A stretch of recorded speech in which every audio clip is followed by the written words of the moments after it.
Good evening, everyone. Good evening, everyone. Welcome to this month's Scrutiny Panel meeting. I'd like to welcome you all, and especially to our newcomer this evening, Councillor Mrs. Joanne Bright, who's joined us for the first time. Well, I think you've been here before, but as a sub, haven't you? Yeah, but welcome to the meeting as a full member. I just went through the safety procedures. If the fire alarm is activated, please vacate the offices down the main staircase opposite the lifts in the foyer. Assemble in Hawley Square on the green. Officers will assist you and advise you when it's deemed safe to return to the chamber. Would everyone present please ensure that their mobile phones are turned to silent and they're not used to make or receive phone calls whilst the meeting is in progress. Please note this meeting is being live streamed for members of the public. The meeting will also be recorded and subsequently broadcast on the internet. Does anyone intend to film the meeting? That's no, and we've got no members of the public, so we'll move swiftly on. Speaking under 20.1, I've got Councillor Manners and Councillor Nichols on item number 6. I've got no requests for public speaking, so we move on to the agenda. Item number 1, apologies for absence. I've got Councillor Faruqi, and I don't think we've had one from Councillor Warrow, so we'll move on. Any declarations of interest? That's a no. Okay, moving on to item 3, to approve the minutes of the Overview and Scrutiny Panel meeting on 16th of January 2024. A copy of the attached minutes are in the agenda pack. Can I have a proposer, please? Councillor Cupp and a seconder, Councillor Curry. Do all members agree? Okay, thank you. Okay, item number 4. Changes to the statutory instrument governing the level of fines for fly tipping and breach of duty of care. I call on Mr. Geddes to introduce the report. Thank you, Chair. I tried to give it a sexy and interesting title. I don't know how well I did on that one, okay. Okay, for the years 2022 to 2023, local authorities in England dealt with around 1.8 million fly tipping incidents. Around 3,000 of these were in Thanet. In July 2023, the government published an antisocial behaviour action plan. The plan committed to change the laws and systems to take a zero-tolerance approach to a range of antisocial behaviours. Included in the action plan was an option to increase the fines issued for fixed penalty notices in relation to fly tipping and waste duty of care offences. An FPN is issued as an alternative to prosecution. By paying an FPN, an individual may discharge their liability for the offence and no other action will be taken. As contained in the report before you, the Council is recommending increasing the penalty limit for fly tipping offences from the current £400 to £1,000 and increasing the penalty limit for breaches of care notices in relation to waste from £400 to £600. We therefore ask that members note and scrutinise the report and consider any representation to Cabinet in advance of the meeting on the 29th of February 2024. Thank you. Thank you. Okay. Members, so we have got fly tipping down as a future scrutiny review, so I presume you've got a few questions. Councillor Austin. Thank you, Chair, and thank you, Mr. Geddes. We are thoroughly in support of this proposal. Indeed, it was one of many proposals around fly tipping and litter that we took to Cabinet as part of the Green Group's budget proposals, etc. Perhaps I should say that again a bit louder for any bloggers who might be watching the live stream who've been critical of our stance on this. But actually, we feel very strongly that fly tipping is a blight on our communities, and we thoroughly support this initiative, in conjunction with a number of other initiatives that I know Mr. Elmer and colleagues have as part of their plan for the current year. So yes, totally support it. Thank you.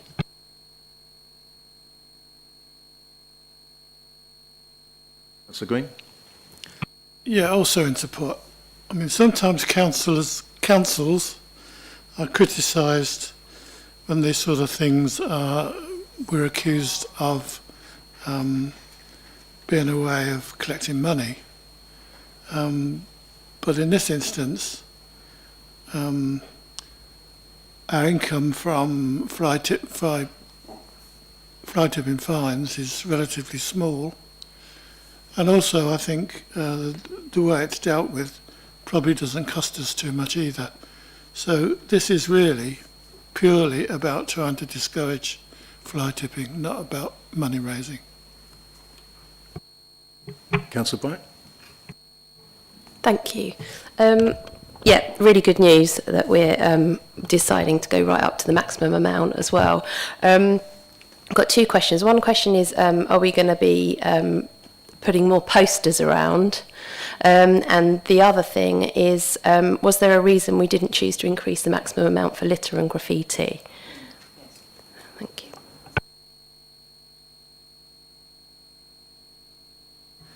Thank you for your questions. Instead of trying to get out my pencil and write them down, I shall just answer it, okay, as best as I'm able to. So could you repeat the first question again?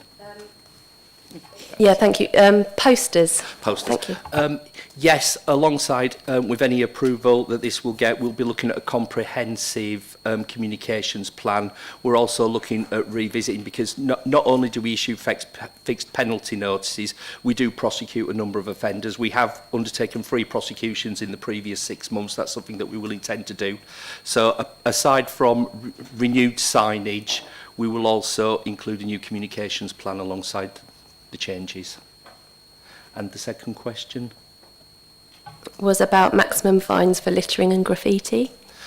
At this juncture, the area of street scene enforcement principally covers fly tipping offences and not littering offences. That's the only reason why I haven't included it at this juncture. Thank you. Councillor Curry. Thanks, Chair. Yeah, I fully support the increase in the penalty fees. And can I also ask that we use full use of our fantastic CCTV? And the other thing, obviously, is enforcement. We do need more enforcement officers, and I know we're trying hard to employ more. But I think the CCTV is very important. I've been in the CCTV room. It's amazing. You know, it's you can sort of pick out car registrations and sometimes people's names on their lapels. So we should really make the most of it. Thank you. Councillor Wing. Fully support this, and I'd like to thank the street scene team as well. I know that they're not large in numbers, but whenever I've actually used them to try and deal with fly tipping issues, when we've got evidence on the scene as well, they've done a really good job. I do think there needs to, following on from the councillor over there's question around education, because I don't think our Airbnbs necessarily know that putting their waste in the public waste bins is fly tipping, and I think there's a number of locals that live around me do exactly the same with their waste. So I do think there's a whole education programme that needs to be done. And also, like every area, we have hotspots, so if we can try and get some mobile CCTV. Cornhill is a big problem for us, and it relates to Queen House. So I think sometimes it's talking to landlords as well to try and deal with a problem where you know there is a massive problem. And again, the guys that empty those bins every day on Cornhill do a fabulous job, but it is just endless rubbish being dumped there. Councillor Mr. Bright. Thank you. Christian will do. It's fine. Thanks for the report. Really good. Again, like everyone else, I wholeheartedly support it. Really encouraging that we've had 3 prosecutions in 6 months. Do we have, I'd echo Councillor Curry's point, do we have a strategy for upping our game in terms of identification and maybe bringing more successful prosecutions?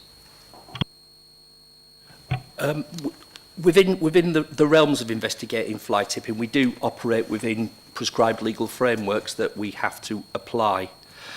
We are making better use of CCTV resources. Quite a number of the miscreants or individuals that we catch that are fly tipping are caught on the CCTV system.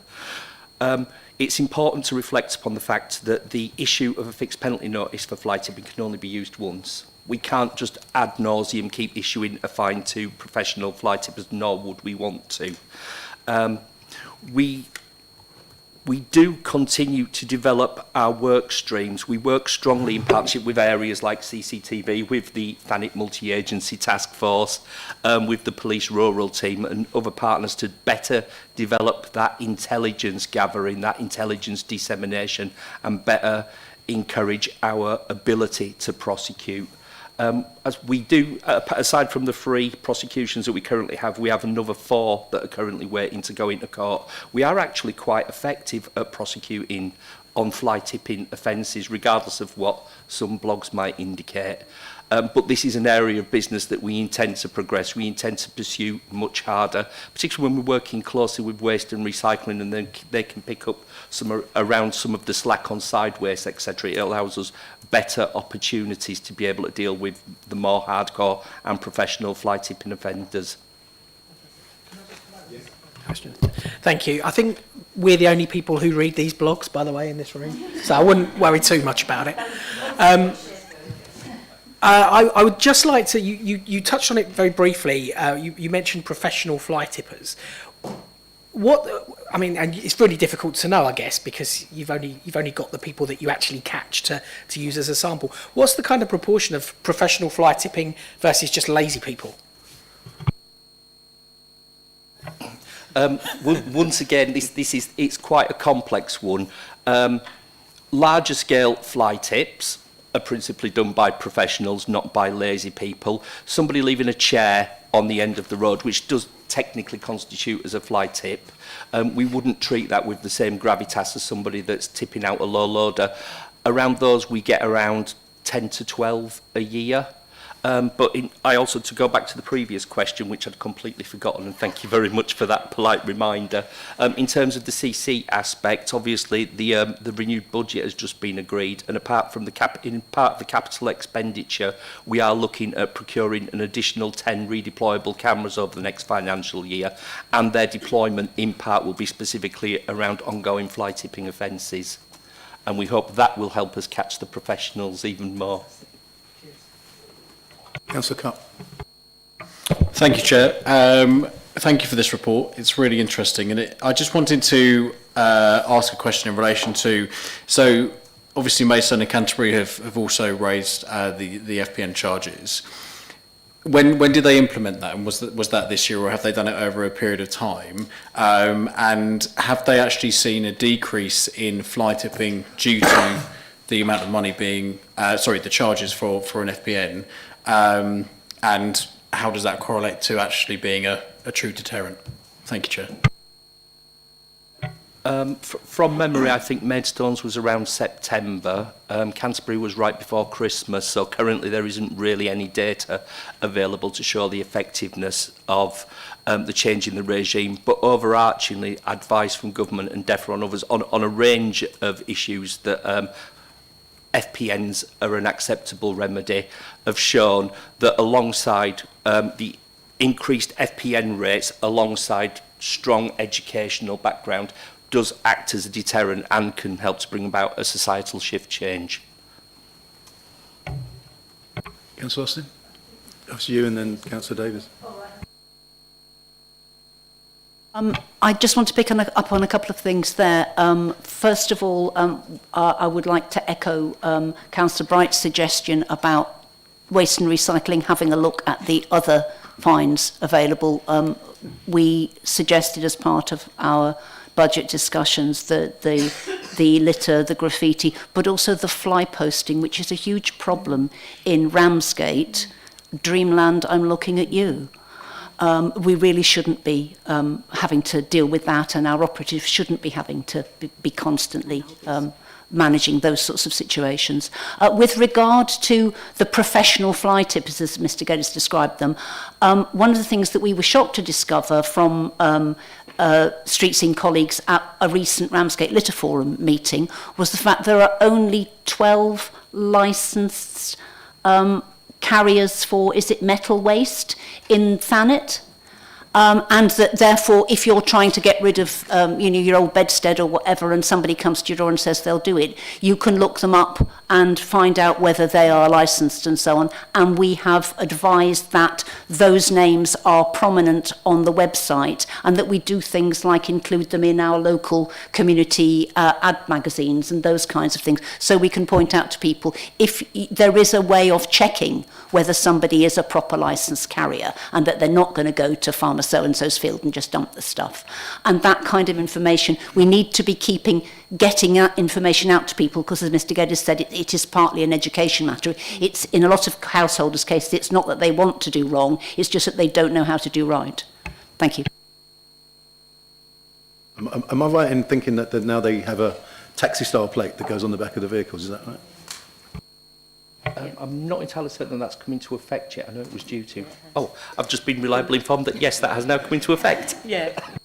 Yeah, already we've got the licence plates with that on, but yeah, you can go on the Thanet website for the scrap metal collectors. So like you say, although there's only a small amount of them, people can check they've got the correct ones. Councillor Davis? Thanks, Chair. I take on board the point of the headline fly tippers and that, and looking at it, yeah, it's good that they've been fined and things, but it's not a vast number of them relative to and I understand your difficulty there because it's dump and run, isn't it? So where I think, and I believe it comes under the fly. Can you hear me all right there? Trying to avoid the boom. And it's a matter of great concern in the town centres, particularly Ramsgate and Broadstairs, because we've got those tiny little narrow streets and things, and it's the number of people that will not take their seagull bags in. There are seagull bags, and in fact, a fairly close neighbour of mine ended up getting fined, and quite correctly for it, because our shared access was, we were climbing over rubbish 7 days a week. There is a problem, and it's particularly with the second homes, the Airbnbs, and the people that don't think they're accountable. They just dump stuff in these bags willy-nilly, and it's everywhere in the environment. I mean, we all see it. I understand, of course, we're improving street cleaning. I know there's a topic to come up with sweepers and so on. What can we do? I mean, obviously, it's not high-level fly tip, but it's foul. And also, we've got, for example, I think an example of unintended consequences was a group at Ramsgate Town Council came up with the ditch your dog poo bag in our bin. Brilliant idea, because with the tippers and the bins, it works.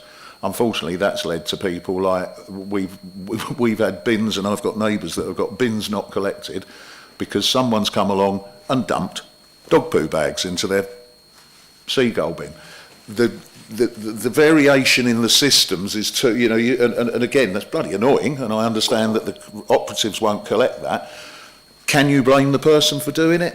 I don't know. I see a sign saying, "Put your dog poo, please put your poo in my bin," but there's no poo in your bag. You get down the road, it's a bin. The public aren't going to differentiate to that degree. Is this, and as I say, I know it's a difficult problem, but these bags also, you can't take them in. I live in a place that there is no way of getting that filthy bag in, and they do get filthy whether we like it or not. Cats seem to love them. Just a little point, the bottom of those bags could have drain holes in them so they don't build up like they do.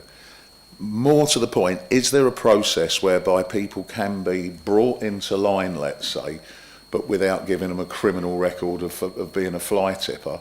But ultimately, if they keep doing it all day, every day, then they are a fly tipper, aren't they? Even if it's just... Is there something we can do about that, do you think? I'll support any way you can. Yeah. How very kind. No, it is actually a good example of joint working. So seagull-proof bags are a really good example, and in actual fact, in Ramsgate, we've recently undertaken a piece of work where we've updated all the seagull-proof bags. What we've done is we've put the addresses of properties on them. We've sent that out with leaflets and information, and it was done in conjunction with a deep clean. There's also statutory waste notices that we can enforce upon people, Section 46 notice. We can say to somebody, you need to take proper responsibility for your own waste. Contextually, it's always going to be difficult. Seagull-proof bags are not the best solution. In certain areas, they are pretty much the only solution at this time. In working with colleagues in waste, we're always looking and trying to develop new themes and looking what we can do in the future, in particular around issues around seagull-proof bags. We try and be selective when we don't just enforce arbitrarily on people. You know, if you've got a young family in a top floor flat with very young children and a seagull-proof bag, we're not going to enforce upon them. Exactly. So we will provide people with information, we will provide guidance. We do work really closely with waste services around how we remove those waste, how we remove those bags when and if we enforce against individual. It's always an incremental system that we apply. We just don't go around like the Wild West waving our fine books about, because that wouldn't be appropriate. No, and on that point, Eden, by the way, I'd like to pay tribute to, I won't name him because we're not supposed to, but you have a street scene enforcement officer that's continually done a very good job on this, and he does show the relevant discretion, you know, he doesn't just wade in, but on the other hand, he will take action when it becomes to a point where it's necessary. But I do think maybe there's a need for a look at the whole seagull bag situation. Somebody very close to me owns a property over in the south of France. Very similar logistics in the location. And what they do there, now I know there's all sorts of implications, but it's just to throw this into the discussion. At the end of each road, they have collection points, which are just secured. They're only little brick things, yeah? But it means that every day there's a... Sorry? Oh. Every day there's a tour. If you've got a situation like we have where I live, you can go to the end of the road and dispose of your waste correctly. Anything outside of that, my God, they get hammered and fined heavily. And I think it's a great solution that also becomes self-sustaining, because there's no need for the discretion in it. It's either in there or it's not. Just a thought that could be using existing resources where we've got the cage trucks and that maybe that's something to look at just in those areas. Thank you. Councillor Patman. Thanks, Chair. It's just to check in with you, really. Do you engage with housing associations around fly tipping and litter dropping and things like that? Because they're all facing the similar challenges, you know, especially the big housing associations locally. They're all facing the similar budget restraints and things like that. Do you engage with the housing, or how easy is it to engage with the housing associations around this? Because they all have the specific teams, just like you do, and maybe there's an opportunity to link up. We have all the housing associations on speed dial, as they do us, on a near daily basis, particularly in higher volume, higher density areas of housing. We do meet with them, and we do undertake joint activities literally on a daily basis. A lot of that is pertinent reminders to housing providers around their own responsibilities, around their waste duty of care. If they've got 15 mattresses in a bin chamber, it isn't necessarily the responsibility of waste and recycling in Thanet to facilitate those removals. But we do have a strong and a good relationship with them that continues and is effective. Councillor Moore. Yes, thank you, Chair. Thank you for the report. And my question to the officers are, in respect of the new cameras that you're looking to purchase, are these covert cameras or are they prominent cameras to act as a deterrent? And are they ones that are on lampposts, or are they hidden in bushes and trees and that sort of thing? As contained within the new CCTV policy that was agreed recently, we try and move away from using any form of covert camera system. We will always try and be overt, and we will always try and use appropriate signage. There are occasions that we work with partners who may use covert-based cameras, but we don't ourselves. Councillor Davis, a quick one. If I could just come in on one other point, and it's actually to do with green waste, but it's still waste related. So, I saw a social media post from somebody who had taken several bags of waste, and they'd been referred to Thanet waste. Now, this was volunteer gathered waste by all accounts. They were then referred to Thanet waste from Dane Park. Now, I know we've had the debacle at Dane Park with 40 times the size of the pile. Could I just confirm, is that facility still there, that volunteer groups collecting green waste and putting it in the clear bags with no contamination, can they not bring that to us now? Does it have to be referred? Because the odd thing is, and I did want to ask a question at some point, so I'll throw it in now if I may, why we ended up paying as much as we did, because Thanet Waste and Brazil's before them used to collect all our green waste for nothing, and they would compost it. We'd shred it, chipped it, they composted, sold it for profit. Everyone was happy. I still don't understand how we've spent £275,000 getting rid of what Councillor Alban sat in this chair and said was green compostable waste. However, I'm sure is the case Matthew that, will email you the answer to that question. but can this be disposed of, or is there an issue there? Because there's a lot of volunteer groups asking this question now, so it's... Yeah, one of the issues I think we find in the summer is... Matthew was going to answer. Matthew S. Sorry, Chair. The first part was a legitimate question with regards to the waste, was it? Sorry, I didn't mean to It go went off. off topic afterwards. Yeah, but what I'm saying is we're going to end up with green waste fly tip because they'll be accused of it because there are groups gathering half a dozen bags. They leave them out for the council to collect if that facility's gone because there's no timing on it. Sorry, I'm just trying to protect the interests of everybody here.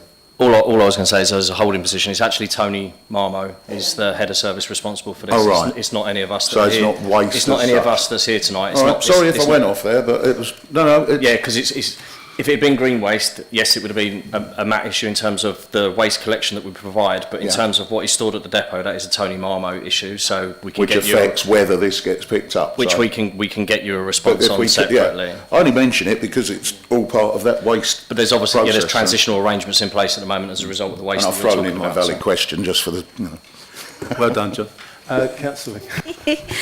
What can we do about, I mean, there is apart from not use these shops, of course, what can we do about, I'm not obviously not going to name the shop, but what can we do about those shops in the summer who offer stuff in takeaway stuff, and there is just so much of it that our bins can't cope, and at the end of the day, they shut their door and they leave total destruction on our seafront.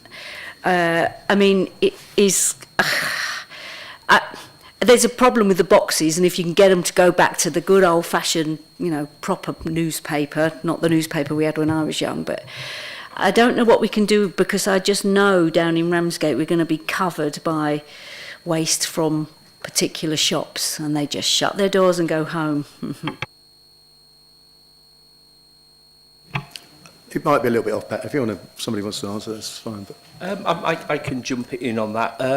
One of the things that the street scene enforcement officers do, not as a sideline but as complementary to the role, is they will check the trade waste licence agreements that businesses hold. They also provide advice to the businesses around containment and what's required and the best approaches to that. Where local businesses are using inappropriate containment or using street level containment that they shouldn't be, we will find and we will prosecute. And my other question is, colourful seagull bags, they're all black. I mean, if we could have seagull bags that had art on the side of them, they wouldn't look as hideous when they're out, but I mean, that's a personal... And how do we try and tackle the issue? Because the reason we've got so much waste is because there is just so much waste. I mean, I've got my own personal thing that I've never had the guts to do, which is apparently it's not illegal to leave all your waste, all your packaging in the supermarket. I mean, if we can find some way of pushing it back to the supermarkets, I think Waitrose would be overwhelmed if we did that for a month, all of us, and it would be their waste to deal with and not our waste to deal with. So I don't know, they just pause for thought there. okay. It's my family's specialist subject, actually. There is legislation well, it's already in place, but the nuts and the bolts of it are being put together at the moment, which is known as ERP, which is the Extended Producer Responsibility. Basically, that puts the onus on the people that are creating the packaging to pay. It's not allowed to be called a tax for whatever reason, but essentially they will have to provide us as a local authority money to help deal with that. You'll probably look at the next couple of years or whenever my wife pulls her finger out and actually writes the policy. That's the idea, yeah. So if they produce less packaging, then they would have to pay less. So there will be an onus on the people actually making the packaging in the first place. Can you tell her to hurry up? You've not met my wife, have you? Yes. As Matt just said, single-use Matthew, that would be. Okay, if there's no more further questions, thank you to Mr Geddes for coming along this evening. And we'll move on to item 5, which is the purchase of 2 mechanical sweeper vehicles. I call on Mr Elmer to introduce the report. Thank you, Chair, and I'm conscious that I will try and make this as sexy as the last one. So the 2023-24 vehicle replacement programme includes the provision for the purchase of 2 7.5-tonne mechanical road sweepers. In recent years, the service has had an 18-tonne sweeper and 4 2-tonne sweepers, but these all reached the end of their useful life, and the service is currently reliant on a single hired 7.5-tonne vehicle and a new electric walk-behind sweepers that you might see in the high street. The new vehicles will be used for cleansing roads, as they are too heavy to be used on pavements, and will be particularly beneficial in the autumn and winter time. This will help us to maintain the cleanliness of carriageways to a good standard in accordance with our code of practice for the litter and refuse. The vehicles will double the current provision and replace the current equivalent hired vehicle. The proposal is firmly aligned with the draft corporate plan objective to keep our district safe and clean. The proposed vehicles are both diesel powered. Although some large electric sweepers are on the market, the capital cost of these is more than twice that of the diesel powered equivalent vehicle. More significantly, for a 7.5-tonne vehicle, the weight of the water tank, sweeping mechanism and chassis would require a particularly large battery which will leave little capacity for sweeping. This reduces the efficiency and means valuable battery capacity is used for more frequent trips to the transfer site and for washout. The relatively small market for such vehicles and lack of observational data on service life increases risk in terms of maintenance, part availability and whole life cost. Priority 4 of the new corporate plan and our net zero plan is clear on the strategic direction with respect to our future vehicle fleet, but it is also essential that we use vehicles that are fit for the intended purpose. The report proposes 3 options for Cabinet, including not purchasing these vehicles, purchase of a single vehicle, or the recommended option, which is to purchase 2 vehicles. The Overview and Scrutiny Panel is asked to note that the content of this report and the recommendation that will be made to the extraordinary meeting of Cabinet on the 29th of February 2024 and consider making any appropriate and relevant recommendations for the consideration by Cabinet. Thank you. Thank you. Members, questions? Thank you. This is good news. I was just wondering what the lifespan is of these vehicles, because our net zero plan, obviously, as you say, is aiming to replace our whole fleet with electric by, is it 2030?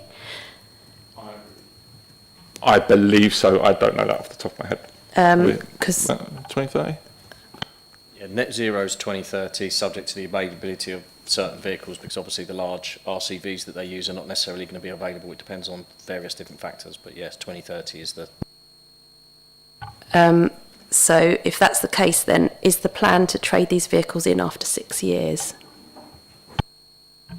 Usually a vehicle of this type would have a useful life of around 7 years. So it will be on the cusp of then, and they'll be coming to the end of their life then, and hopefully the market would have moved on to the point where there would be a suitable replacement vehicle that would actually do the job as well. Thank you. Councillor Bright. Thank you, and yeah, I'd echo Joanne's view. This is really good news. One of the things that you pick up quite a lot when you're out and about is that people don't. I actually remember the first time I saw a road sweeper in about 10 years. Wasn't that long ago, and it was amazing. It felt like this is a great thing to happen to our street. We all went out. Is there a way of, people moan about the council quite a lot. This is a good thing for everyone across the district. Is there a way of almost flagging to people when they might be seeing this happen to their street? Because A, they could be aware and they could see return on their investment for their council tax. They can see that the council is working working for them and getting things done. And B, they can move their cars out of the way and they can give, maximise access and the efficacy of the road sweeping. So I know that these are ongoing and that routes are planned, but it would be amazing if we could just somehow communicate to residents that you know, their street will be cleaned a certain day. We could indeed make it like the Coca-Cola Christmas truck, so people could come out. You're right, the schedules are already in place. I can't say that I've seen them or I've got them in my back pocket. I'm reliably informed by my team that they've been in place for a while we're waiting for them. I don't see no reason why. I'm not sure about publishing all the schedules all the time, because I think we kind of leave ourselves open to problems if anything happens to the vehicle and it doesn't turn up on a certain day. But I'm sure we can give some sort of idea of where they'll be and when they'll be, and just like so people do get that familiarity that on a Tuesday you're likely to see it go past your house or something like that. Just even a social media blurb from the council saying, if you're in this area, take a look outside, you might want to get your car out of the way or whatever. No, I think it's a good idea, and we've talked sort of at a very high level about trying to organise days where we suspend parking and things like that, but there's like logistically issues to that. But yeah, I totally agree. If people had forewarning of when they might be around and were so minded to as well, moving their vehicles would be extremely helpful. Councillor Moore. Yes, thank you, Chair. My cup's half full on this, so I'm coming from a different slant.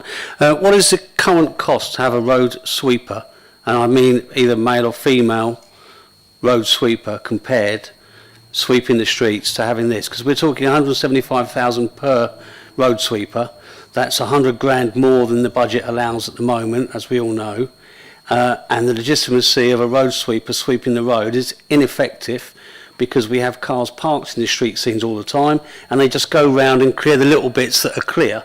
And the only way that the street cleaner will work, what you're proposing, is if you had road sweepers sweeping out the rubbish from in between the cars on the days or the mornings when this thing goes down the road and then the rubbish is cleaned. Having one man in a truck driving around missing huge amounts of rubbish is ineffective. And I've watched the road sweepers drive round, and I've actually gone and swept around the cars myself to clear the rubbish up, because they're not doing it. And I appreciate they can't get out and sweep it and then do it.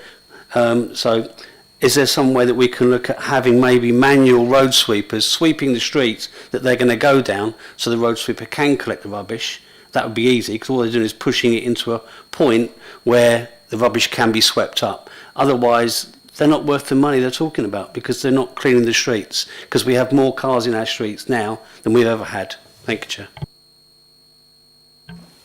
And talking from my 20 odd years of experience, and probably in places of higher density of parking than Thanet, I think a combination of the two is the solution. If you can get them to work in tandem, that would be great, but I think we need to bear in mind that we're getting these vehicles to try and cover as many of the roads in Thanet as possible, to try and get someone to walk it, to go in front of that on the scale of which they'd be driving, I think would be nigh on an impossibility. I think, a bit like Councillor Bright alluded to, if we have a combination where we know where the vehicle will be on that day, then the local sweeper could work in tandem with them there and then on that time. But there are large stretches of road that don't have any parking on them, and this is as much for those areas as it is for the sort of higher density parking areas. Thank you, Chair. Thank you for letting me come back. I totally agree with you in that aspect, and I think we need to be much more clever and a lot more workability and professional in it, and we need to either have those road sweepers allocated when you're doing normal streets which have lots of cars, and where you're doing the main thoroughfares where there are no vehicles allowed to be parked, that's fine. But in this day and age, I think we need to work a piece of work to arrange that so that it's worked and it's seamless and transparent, and people see that being done, because that's the only way the streets will be cleaned. And constantly I'm being moaned at, the road sweepers miss that bit. They expect him to get out and sweep it, which I don't see for one bit. But if we've got a street cleaning team that are sweeping in front of him and then he comes along, that would solve the solution. So maybe a piece of work needs to be looked at that. Thank you. Councillor Green. It's disappointing, isn't it, that we can't move to electric at the moment, but I accept your reasons for not doing that. But as I understand it, you've got at the moment two 18-ton vehicles, one that's ours and one that you lease, is that right? No, the 18 tonne isn't in service anymore. We currently lease a 7.5 tonne. Okay. And is it 4 2-ton? 4 2-ton vehicles? Again, the 4 2-tonne vehicles are finished their usable life, and now I wondered what you use them for, and whether they couldn't be converted or replaced by electric vehicles. No, so the 4 2-tonne vehicles are no longer in use. What did you use them for? Before my time, but I see that long ago. It's not that long ago. Even if it was 7 months ago, it would have been before my time. Yeah, okay. But I would imagine that sort of size of vehicle would have been used for sort of the tighter streets, like around Cecil Square, that sort of, and as Matt quite pointed out, the promenades and places like that. These are bigger, sort of more robust vehicles to do longer stretches.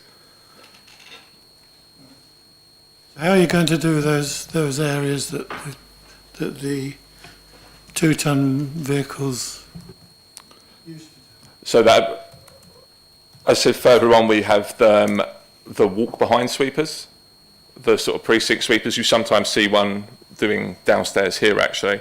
So they'll be used, and manual sweepers will be used on the promenades. Councillor Austin?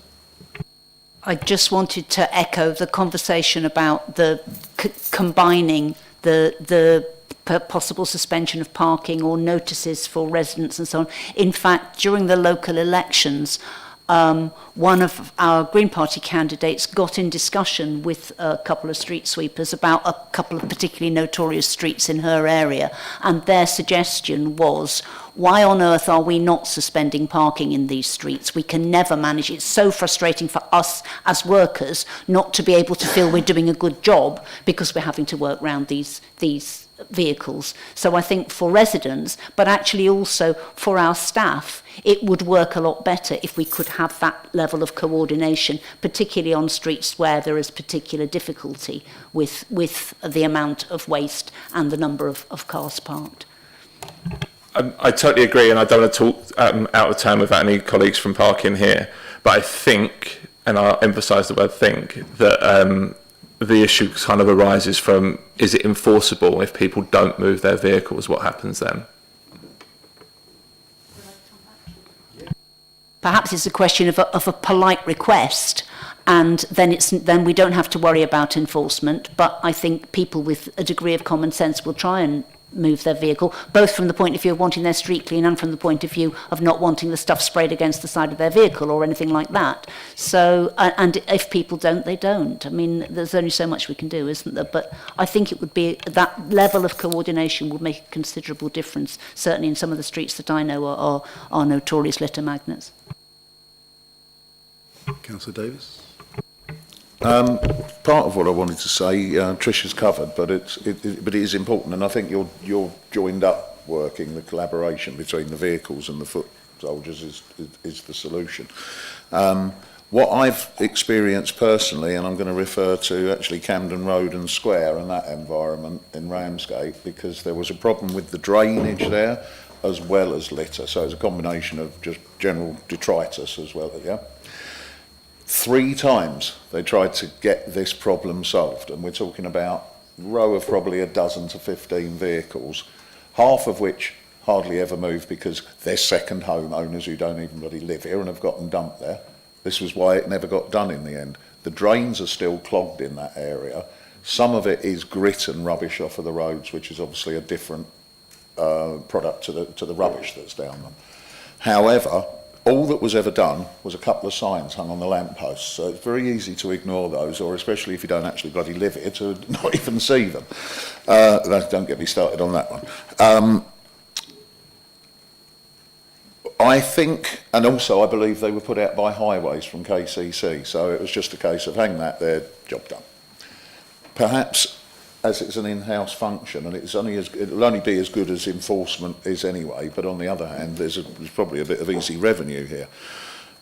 If they were given a week or even 2 weeks notice, but instead of just putting out a street notice through the doors. I know that's a bit of a pain and it's a cost, but an individual notice to householders, or we can contact DVLA and get the address of the owner of each vehicle, if necessary, and just tell them that the parking is being suspended for that period, but also instead of suspending it for the one day that they expected the job to take, suspend it for 4 days or something, and that way, if there's any challenges or anything, it's just a thought, and going direct to the people, as I think it was Becky said, you know, people tend to be quite helpful if they're approached and if they know, but this was a bit too anonymous, and as I say, over 3 attempts, just nothing happened, and the place is still suffering with this problem. And you can't get at the rubbish because it's all wedged under the cars and that. And yeah, I agree. If we were to go down that route, and I guess it is a big if, and there's a lot of work that would have to go into it, I'd totally agree that some sort of passive sign on a lamppost is probably going to be far less effective than actually engaging with people more directly, which I think would be the way to go. But again, I guess that would be a longer term project for myself and Penny to work on. Absolutely, and I'm always happy to collaborate along with other colleagues if there's any input we could give. No, I positive, appreciate that. It's purely because you see these things every day and get moaned at on a daily basis about it, so, you know. Councillor Wing. Oh, thank you. I'm desperate for our gullies to be cleared because they contribute to our flooding, and obviously KCC are responsible for clearing our drains. Our gullies are terrible, and I can tell you the bays were suspended on Holland Collindale Road and St Luke's, not my ward, it's Eastcliff, but I do work around there, and the flooding is ankle deep. The vast majority of the people living there just ignored those notices. But what I'd like to ask, because I'm desperate for the gullies to be cleaned, is should we not be looking at a mixture of a large vehicle? Because I moved here in 2010 and I've actually seen more peregrine falcons than street cleaners. I think I've seen 4 in my time here, and they're always on the same streets, Westcliff Road and Government Acre. And the reason they're there is because there's no cars on those roads.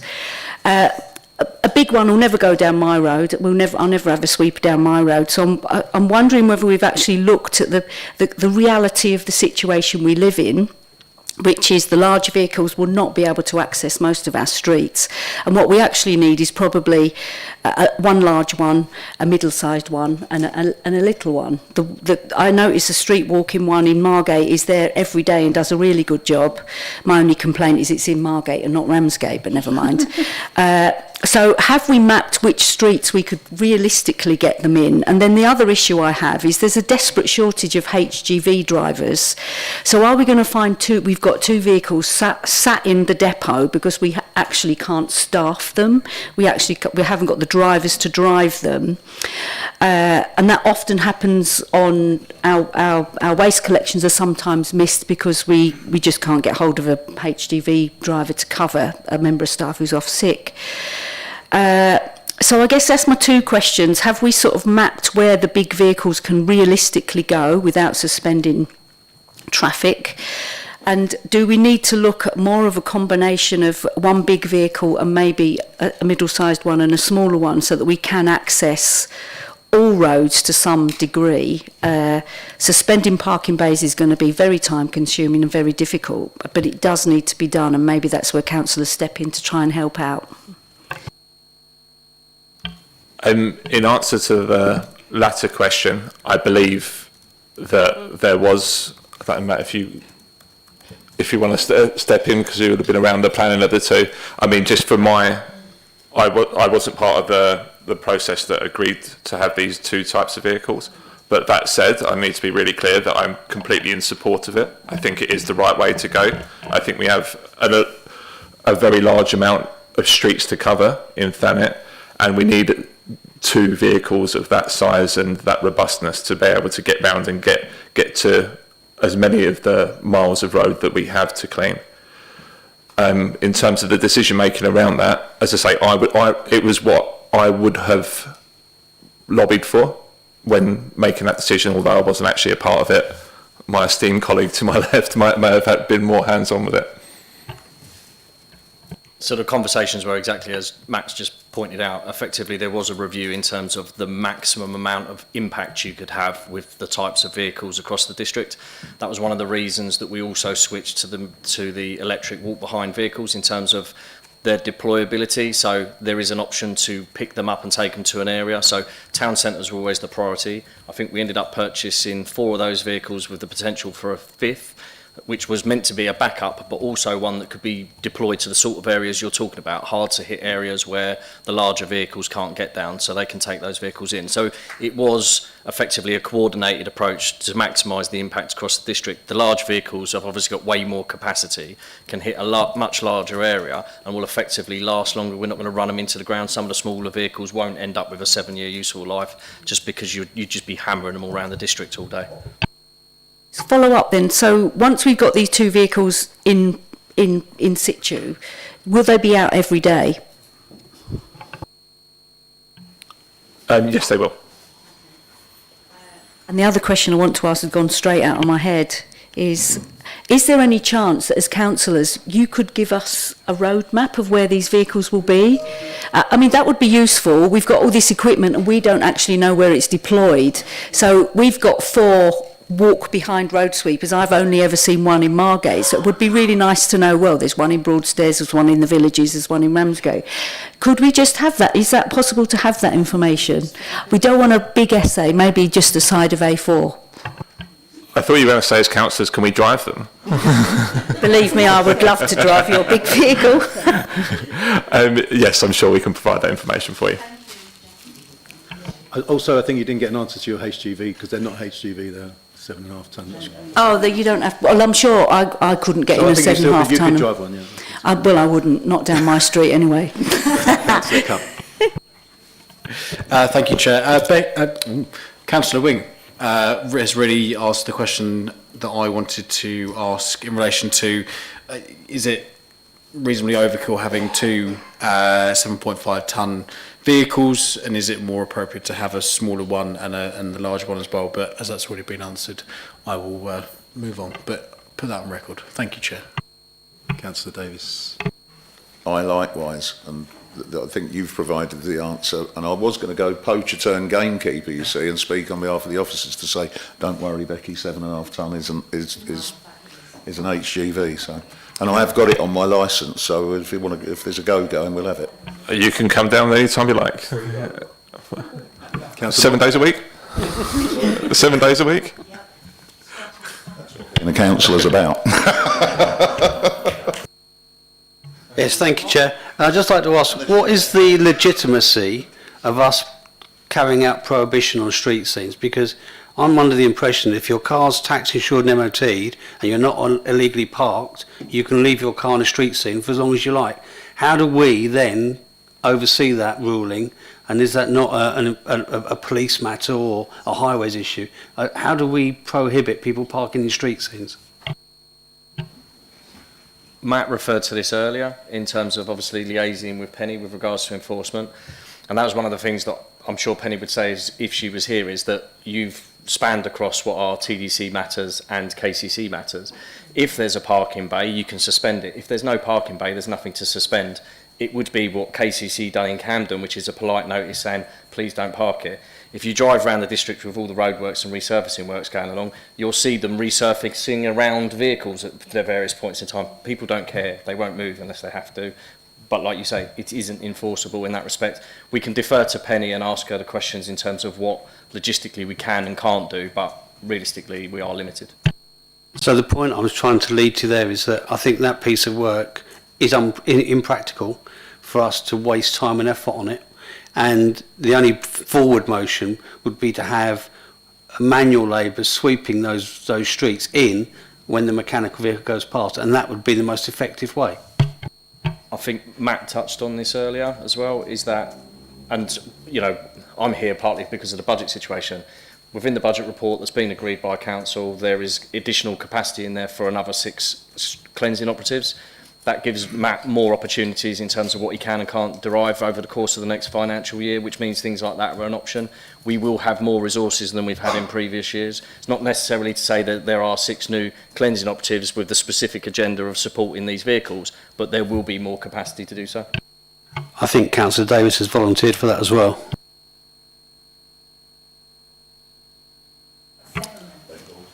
So I did see one more hand, I think. So, Councillor Bright. Yeah, I just really wanted to go back to what I said in response to Councillor Moore there.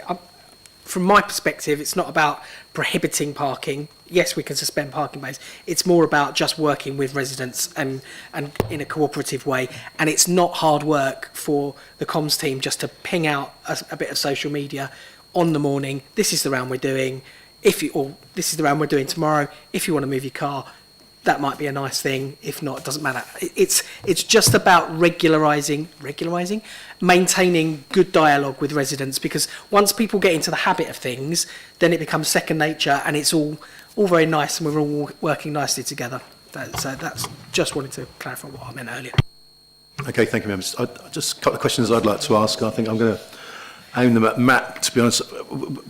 Was there any decision made between leasing them instead of raiding the reserves for 350 grand? Was there any conversation down there instead of taking the money out of reserves? They're actually in the capital programme, so one of them was already in the capital programme as an assumed replacement, so we'd be borrowing for that potentially. With regards to whether there's any savings, there's already a vehicle on hire. The vehicle on hire is costing us £37,000 a year, so it's actually cheaper to purchase a vehicle and replenish than it is to actually continue to hire. So within the report, it identifies it's costing us £700 a week, which is just shy of 37 grand a year. Yeah, I've just done a quick calculation here. So each vehicle costs 175 over 6 years. So it's basically about 30,000 a year if you add in some servicing, etc., which is about 600 a week, without any. But the one that we're hiring is 700 is a week. over and above. We've already got an assumed amount in borrowing for the vehicle replacements. So. Yeah. But the £700 is, you've just done it over 6 years. The anticipated useful life is 7, so it's even cheaper still. Okay, so I thought Matt said that it'd be end of its life at 6 years. No, that was linked to the 2030 net zero, so 6 years takes you to that. So what Matt was saying is they would be close to that point there, but the anticipated life from a borrowing perspective is 7 years. Okay, so the vehicle we've got at the moment, that's on hire or lease? So a lease would be cheaper than £700 a week. Lease versus purchase, we would always opt for purchase because purchase is always cheaper. So my team will always do a piece of work to identify lease versus purchase, and purchase always comes out cheaper because of the borrowing rates we can get. Okay, perfect. Plus, is anything been factored in for the extra driver, for the budget for the extra driver? My understanding is the driver is already within the existing establishment. This is not, we redeploy resources based on, so we've got an establishment and we deploy them based on need on the day. Once we've got these two vehicles on a permanent basis, they will automatically be driving these vehicles. Perfect, thank you. Okay, any further questions, members? No, okay. Thank you to Matt and thank you to Matt. Two Matts are better than one, though, I think.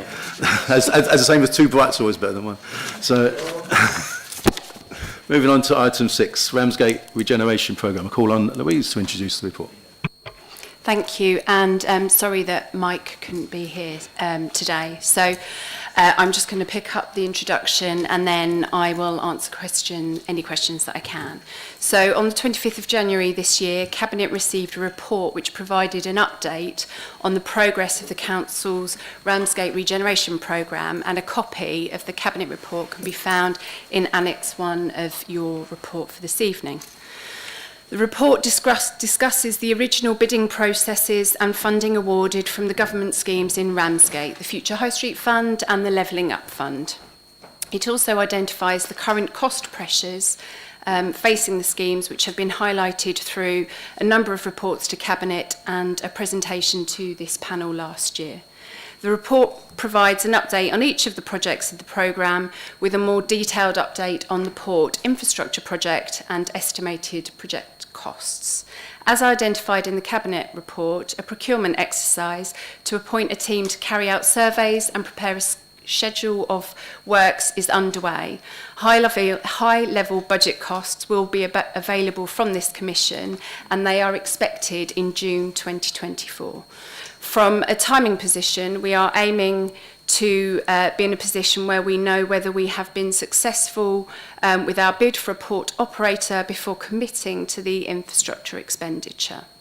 A report will come back to Cabinet for a key decision, probably in the summer of this year.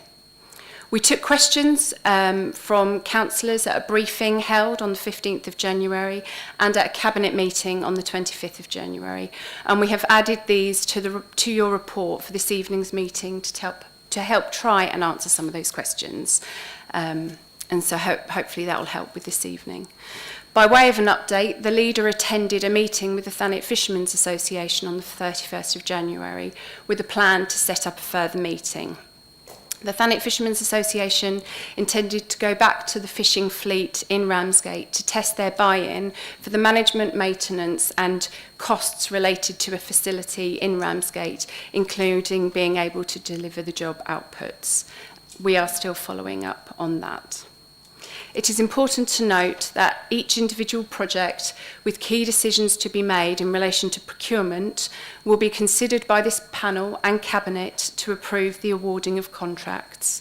The team will provide information about project design, outputs, timelines and costs as part of that reporting process. Cabinet has referred this report to the panel this evening to review and scrutinise and provide any agreed recommendations for consideration to a future meeting of Cabinet. I'm happy to answer any questions you have or take them away for other officers to respond to. Okay, thank you, Louise. Well, I've got two members who want to speak under 20.1, so I'll bring in Councillor Manners first. Thank you, Phil. And thank you, Louise. Looking at the Annex 1 for the Ramsgate Regeneration Report, where it says we're aiming to be in a position where we know whether we've been successful in attracting a successful bid for a port operator before committing to the infrastructure expenditure. I'd understood from the members' briefing earlier in January that having a firm commitment from an operator was going to be an absolute prerequisite to proceeding with the proposed works to the port. I was hoping you could clarify that it was an absolute rather than just an ambition. Also, what will the criteria be that TDC used to determine a successful bid? For example, what level of commitment, guarantees and indemnities will be required from a successful bidder before we commit to over £10 million being spent there? Will the Council be publishing eligibility criteria for applicants available to members early on in this process? One of my concerns is that we could go ahead, spend a considerable amount of money, and then the proposed operator simply gazundas us on the contract and says, well, we can't afford to do what we promised, and offers us a substantially worse terms. So this is going to depend massively on the status, on the bona fides of any prospective operator, that they're going to be that they'll have assets substantial enough to be able to hold them to account properly through a UK court. And we've seen quite a few occasions in the past where ferry companies and operators have just been illusory PO box numbers rather than properly substantive companies with real assets. Also, relating to money being spent in advance of an operator being identified, could you please quantify how much you anticipate that being, or what the maximum budget allowable for that will be? That was it. Thank you. Sorry, I'm typing these questions so that I can easily fire them off. I mean, that would be useful. I wrote it down because it was quite a long question. Yeah.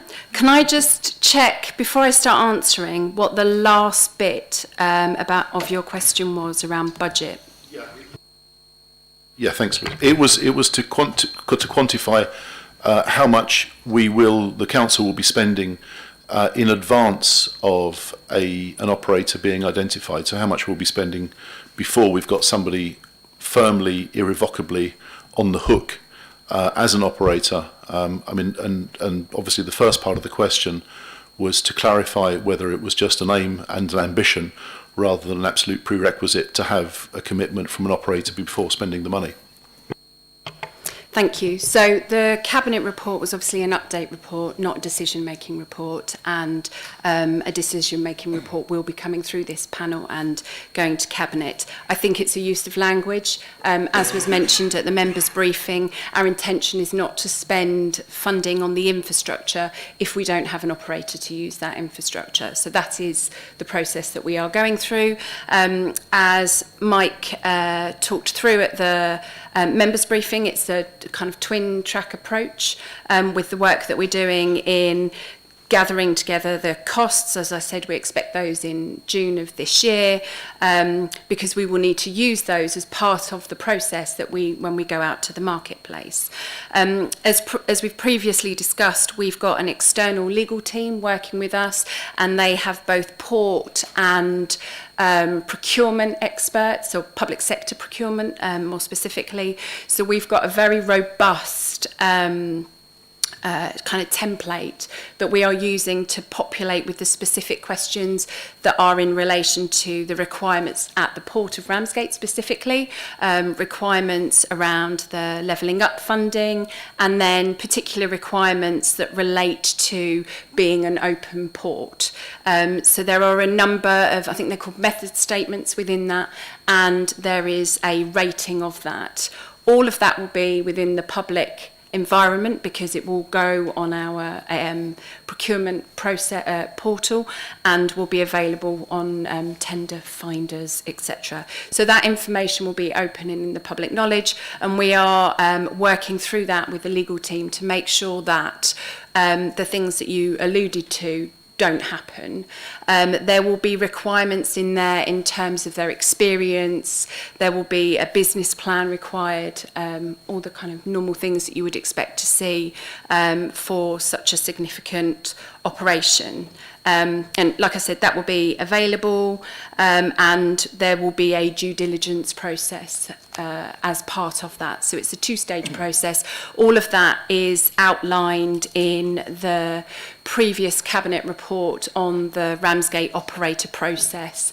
I can't remember the date, but I can share the link if you wanted to refresh your mind on the process. The timescales are obviously slightly different now.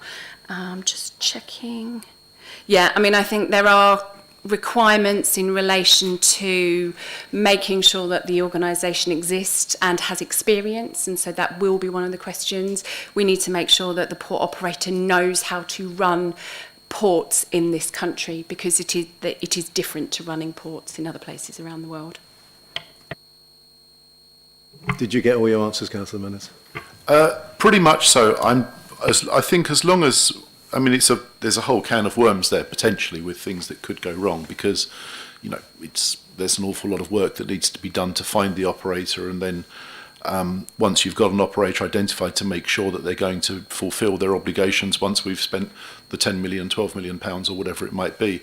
So I just hope that there is a very transparent and robust process to ensure that the operator does have the bona fide, basically to know that we can sue them if they don't, if we've committed to spend this money, to make sure that they've got substantial assets that we can hold them to account in a UK court. Because a lot of these companies, and I think it's something that the Greens have brought up, are offshore entities, and they can be quite, it's like getting in a bath full of eels trying to pin them down on something. As part of the commission with the external team, there'll be two parts to this. So there's the procurement exercise, and then there's a lease for the land. And so there will be clauses within that around kind of number of boats expected to come in, and being able to achieve the income levels that they suggest in their business case that they put forward to us. So we will be making sure that they are delivered against, and that's all set out. So the reason why it's been delayed is because actually there's a more significant piece of work up front, which then allows, through the procurement process and the lease arrangements, it to be a much smoother process the other side. And as I said, it's a two-stage process, so it's quite a heavy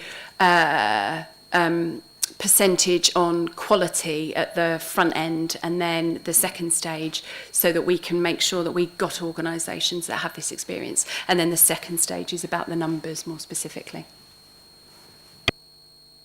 Could I ask a question of the chair?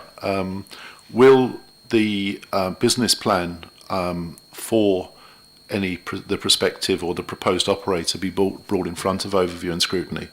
Will the members have an opportunity to scrutinise any plan for the port to make sure that they're satisfied that it delivers what we're being promised?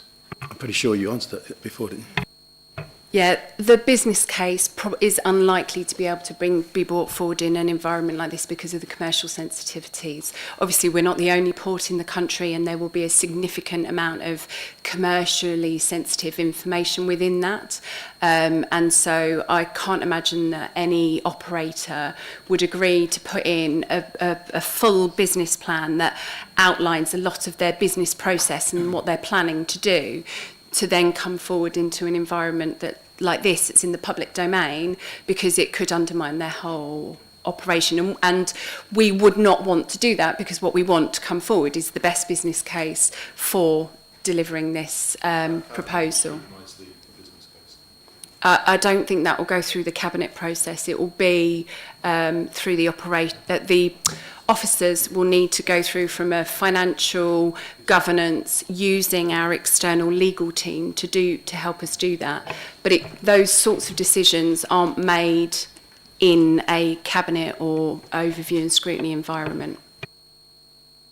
Just to confirm that process would be part of the procurement process.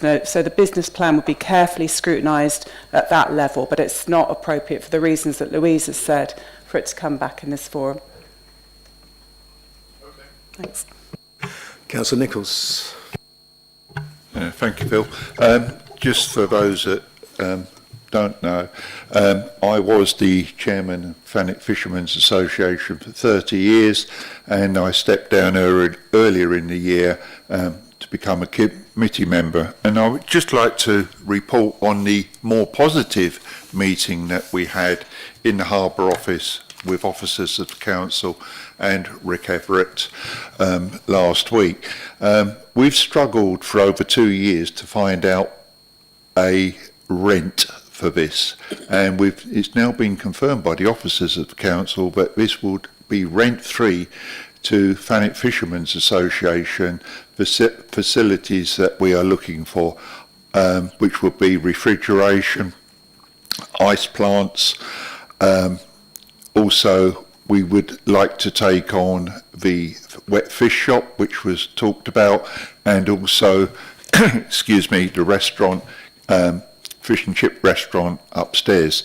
This is on the basis of very much like what they do down at Hastings, and I did ask the design team about 18 months ago to come and have a look, but they declined. Thanet Fishermen are going down next week to take some photographs and put together a business plan. But we've come away a lot more positive from that meeting. There's an awful lot to work to do in a very short time, but we also believe that we can deliver the jobs necessary to secure this development, alongside not forgetting the tourism and leisure side, which relies heavily on, Ramsgate rely heavily on, because tourism and leisure around a fishing fleet, landings, being able to buy fish, being able to eat local fish is an all important factor in this redevelopment of the fleet. Also, we have identified an area on Ramsgate Harbour which would lend itself very nicely to becoming the future home of the fleet.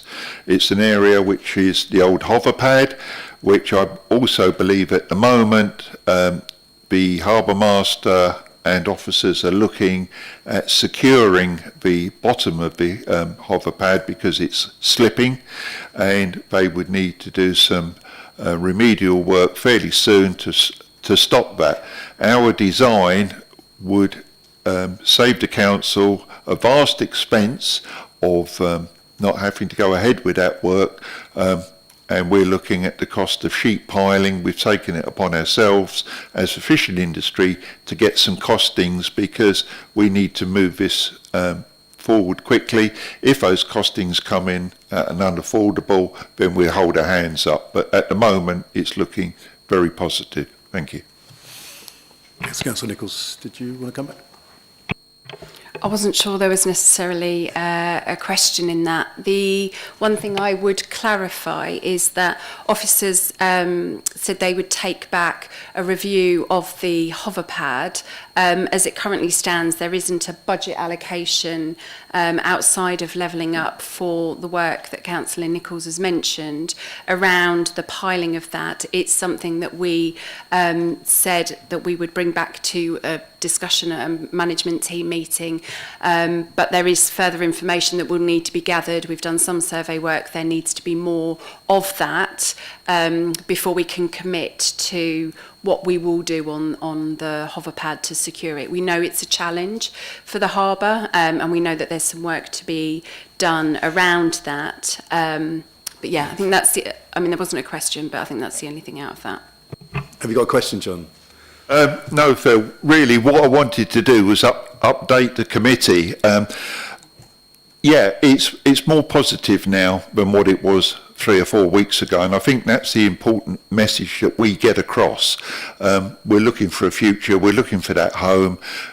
We've identified the area. If all failed, in 5 years' time, the council would gain a massive area of hard standing. So no question, update, which is, I think, can sometimes be as important, if not more important, than a question. Thank you. Yeah, well done, John. Thank you. Right, open to members. Councillor Patman. Yeah, thank you, Chair. Just wanted to say thank you to Louise, Mike and Rick Everett for really developing this relationship with the Fishermen's Association. Because I think it was going to be a big reputational damage to TDC if we didn't develop that relationship. So I just wanted to place it on record to thank you for your hard work on that, and thanks to the Fishermen's Association as well. Councillor Davis. Thanks, Chair. I've got several questions, no surprise there, and a couple of observations. I'm just trying to reorder them as I'm looking at them here so they actually make sense, because I'm very concerned about certain aspects of this, as everybody is well aware. However, first question is, we were promised 2 weeks ago that the landside costings report would be available from the end of January. And that was being produced by, I can't remember the name of the architects now. It wasn't Jan Cattell, it was the other lot. What's the situation on that, and where are those figures? Because Colin Carmichael stated they would be made available and would be in the public domain. So I would like to see those. I do have concerns that we're repeating Seabourn Freight's debacle all over again, particularly because if we're going out to seek one operator as a concession operator, and we are investing this money into infrastructure to enter into an agreement with them, we're replicating exactly what happened with Seabourn Freight, cost the government £30 million in compensation to P&O and Eurotunnel, and cost a cabinet minister his job. Einstein's definition of lunacy is to keep doing the same thing and expect a different outcome. I have very real concerns about that aspect of it, and whether this is actually subsidising an individual, because whether at the outset or whether as an outcome. But I think there are implications there. Those landside costs obviously are very important, but they do include, as the report says, all of the infrastructure for Border Force. Another little simple question, and I'm well aware that trailers need x-raying, but Border Force is about personnel movement generally. If we're dealing with unaccompanied freight, Why do we need to invest millions in border force facilities? Because we're either handling people or not. So there's a conflict in the report. I'm going to observe also that we've gone from 3.1 million to 12 million. That's 4 times the cost, and that's only an estimate. So, you know, where did this 3.15 million come from? What were we hoping to deliver for that when it's now gone to 12 million to be viable? Then there's additional questions. Has anybody, and maybe I need to take this to the Cabinet Advisory Group for Climate Change, has anybody looked at the emissions figures of these vessels? We're talking older junk vessels at best, because the modern breed of vessels do not fit Ramsgate. That's a matter of fact. So even the Infrata report mentioned that, you know, it's basically old clunky junk steamers. They run very inefficiently, and the only way they can be made more efficient is with the investment in scrubbers landside to clean but let's not go down that. Bottom line is, has anybody looked at how the emissions from these things affect Thanet's overall figures, which we've got this big commitment to net zero by 2030, and we're about to pile, if this worked anything like the degree that certain people claim it would, it's going to add massively to our emissions. So what planning's been done for that? So you've got emissions from ferries. Also, we're told we're not spending money on this before it's all agreed. We're just spending £100,000 on yet another condition report on berths 2 and 3. That tender is, if it's not closed now, it's out there now. And that's for a condition report on 2 berths that are nothing to do with the levelling up. So we're at the danger of conflating the projects. But more to the point, 1.2 million was spent on those. I thought it was 1.6, but let's go with the figures in the report. 1.2 million pounds in 2016 on 2 commercial berths, only one of which has since then had a vessel moored to it, and the other one hasn't had a single bit of traffic and sits there. In the report it says they're maintained to keep them operationally ready, and it now says that they need massive work done on, which is what the report's for. The whole thing contradicts itself. But more to the point, £100,000 of tendered money on a report, it may be necessary. That doesn't mean to say we're not spending money. Should we take a breath and bring Louise in? Sorry, I'm just expressing, and I'm sorry to keep give Louise a chance to answer some of your questions. And then. Fair questions, though, I think. Yeah, absolutely.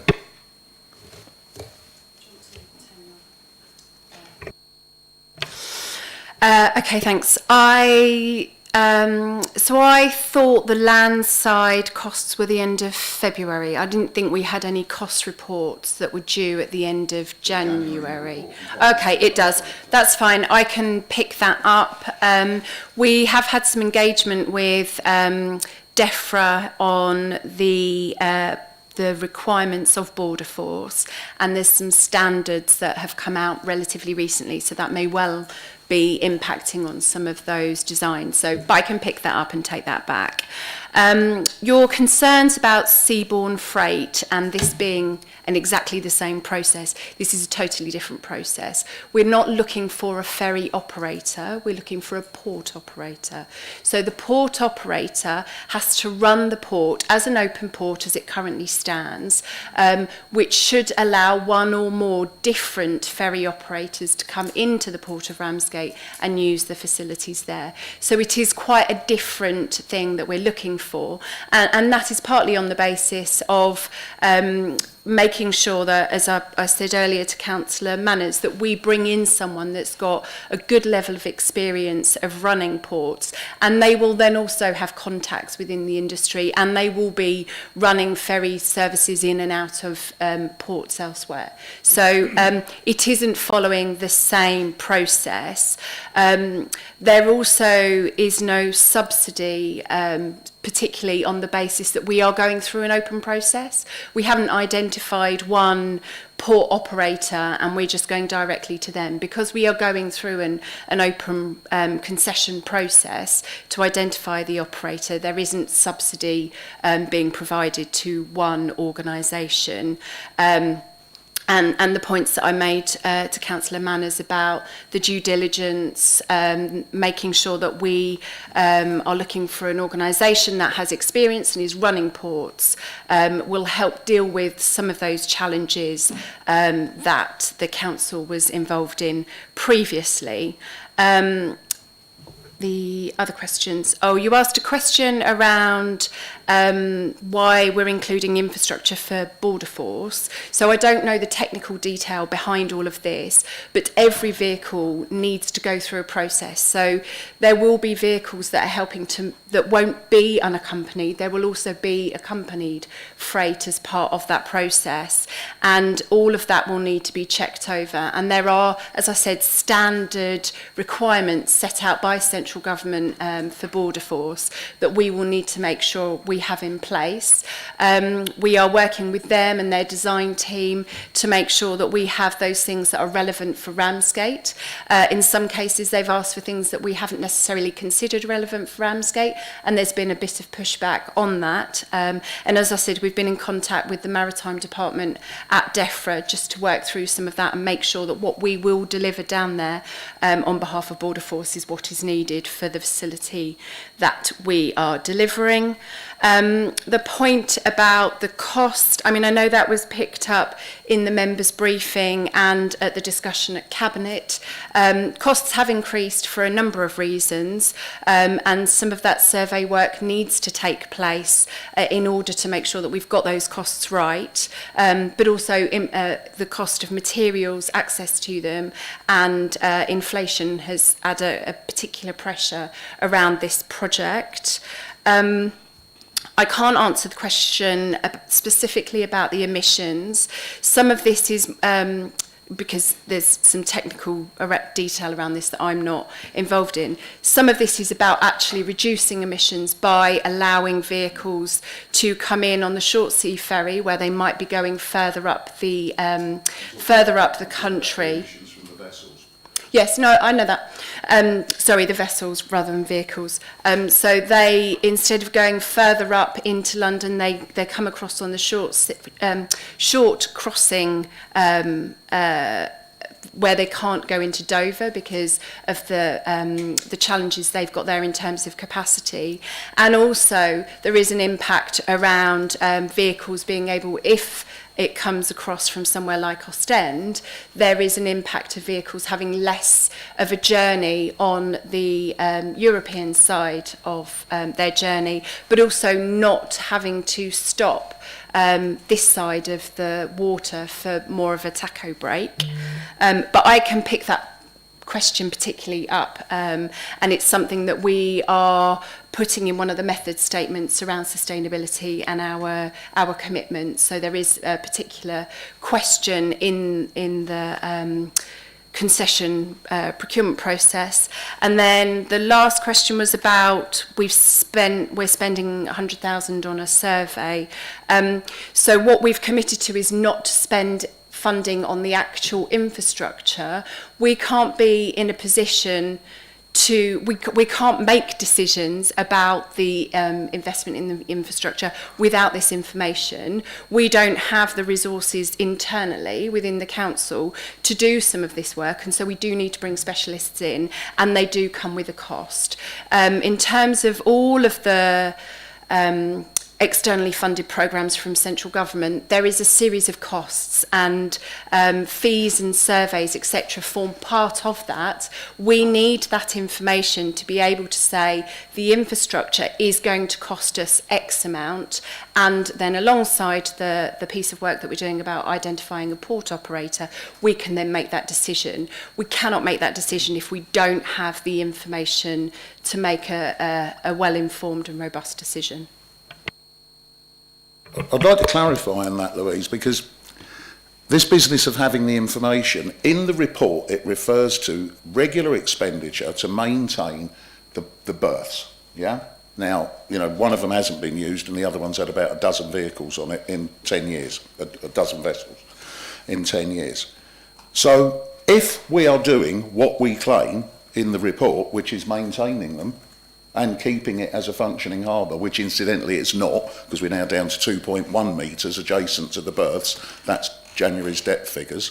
So just not dredged, not functional, and it is not accurate to say that that port is open and functioning, because it's not. Because you could not get vessels in there. Have you seen Brett's even dumping grit there? No.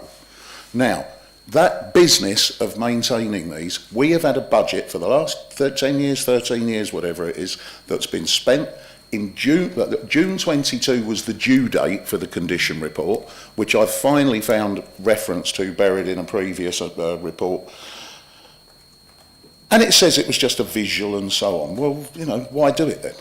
And who paid for that? But more to the point, we questioned this at the time in June 22, why something that had 1.2 million spent on it, or you know, a percentage of, in 2016, suddenly needs work done when it's just sit there and, according to your own report, been maintained. This doesn't make sense to me.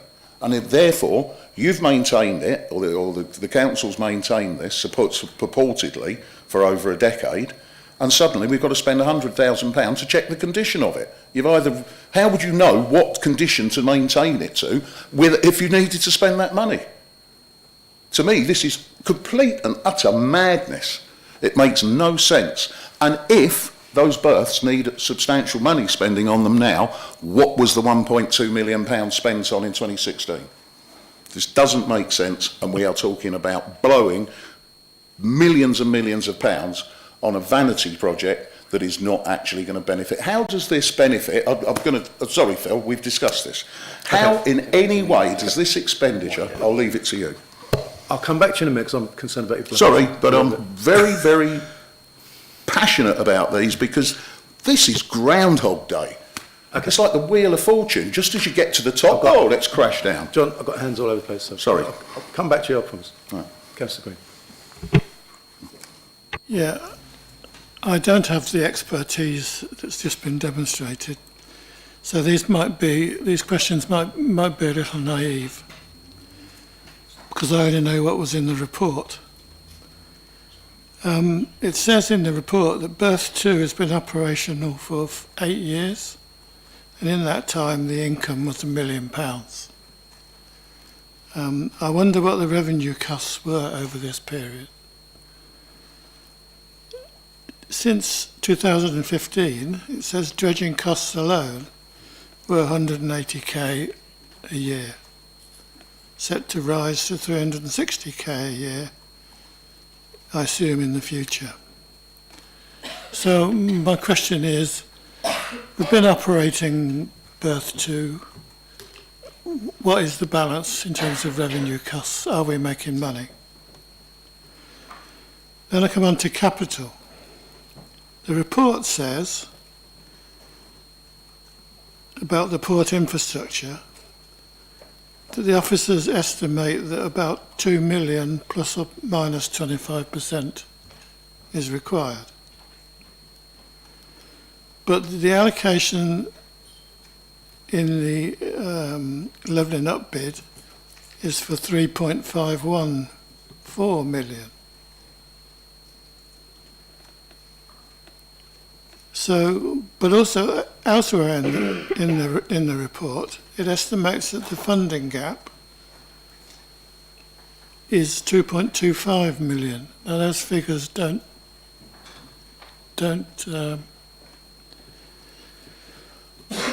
make sense to me. Is the funding gap 7 million or is it 2.25 million, and why the difference? And it also says in the report that there will be a full cost plan by June 2024. My other question concerns the impact of what's being proposed on Ramsgate. Not just the emissions that have been spoken of, but we can all see the devastation to Dover that a port can bring to a town.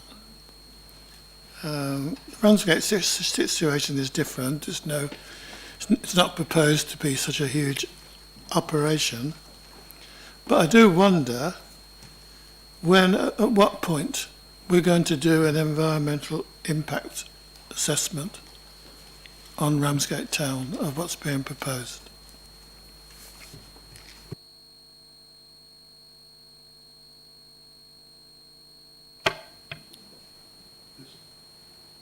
Thank you. So, Matt, did you want to answer the first question about the... if you repeat it.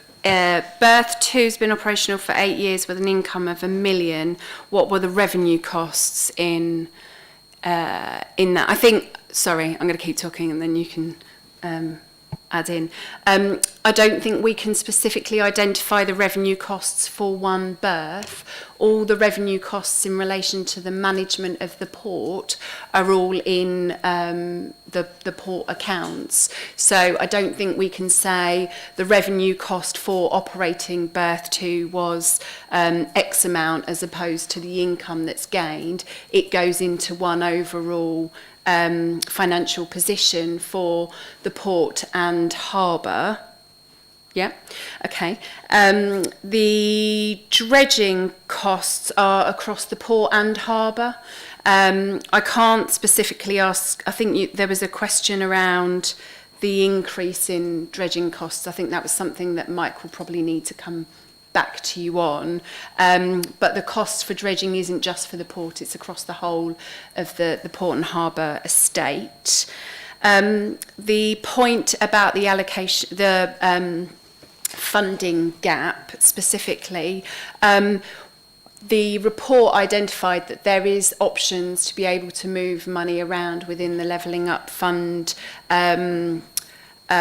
projects as set out by central government as part of the simplification process. And so there are some projects that were identified that could potentially, if they don't go forward, that funding could be used to backfill the increasing costs as part of delivering the port infrastructure. None of that, as I said previously, the Cabinet paper is an update and for information. It isn't a decision-making paper. Those things will need to come as we work through the next stages of the next REBA stages of each of the projects as part of the Levelling Up Fund programme. So I can't specifically say that is where all of the funding is coming from as we work through that process. There are also other potential sources of funding that officers are working through at the moment. And then your last question was about completing an environmental impact assessment on Ramsgate Town Centre. I think I'd be interested to understand a bit more about what the impact is that is expected when we've got the tunnel that takes those vehicles away from the port without having to come through the town centre. And we are working and talking to Kent County Council about that. And the expectation is if it grows, it will be we don't expect it to be the same number of vehicles that we had previously with Trans-Europa ferries as it starts off. So I think there will be an element of us being able to understand how many vehicles are coming through. That will also be informed by the concession process, where we ask the operators what they expect will be the number of ferries that come into the harbour and therefore the number of vehicles that will go out.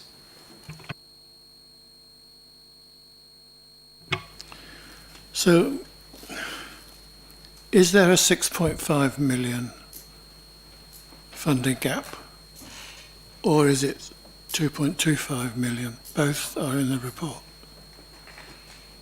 And if so, why? And are you saying that it's not intended to do an impact assessment on Ramsgate?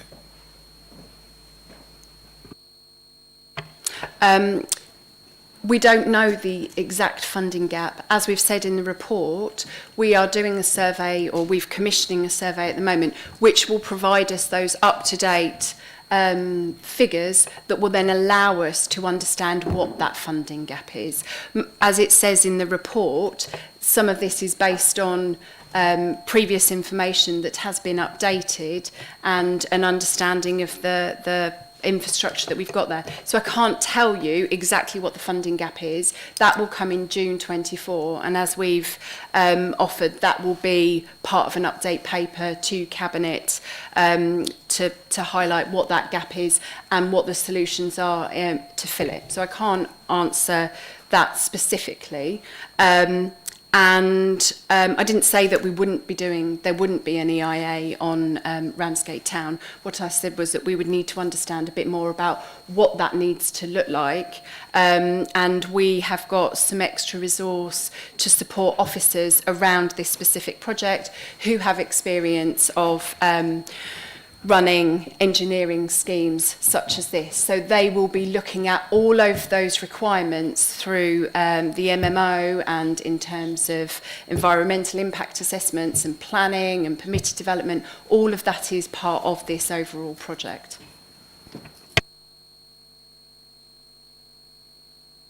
Councillor Wing.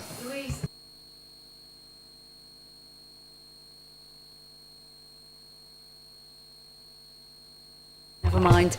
And I first of all would just like to remind everybody in this room that the reason we're pursuing an operator and a port is a political decision that was made in the last administration. So I do have some sympathy for our officers that are being forced to try and go down a track that was set in motion by previous administrations. So I think we need to get it out there and that needs to be said there. I would like to first of all thank you and your team, Louise, particularly Lucia for the open day in Ramsgate, and I do think for various reasons, we have a new period of openness and transparency, which is, I think it's great for officers, and I also think it's been really good for us as well. So I really welcomed that session that Lucia did in Ramsgate, and it was well attended by councillors and locals, and there was a great deal of enthusiasm there. I'd also like to thank the Harbour Master as well for his meeting about getting heritage status for the harbour.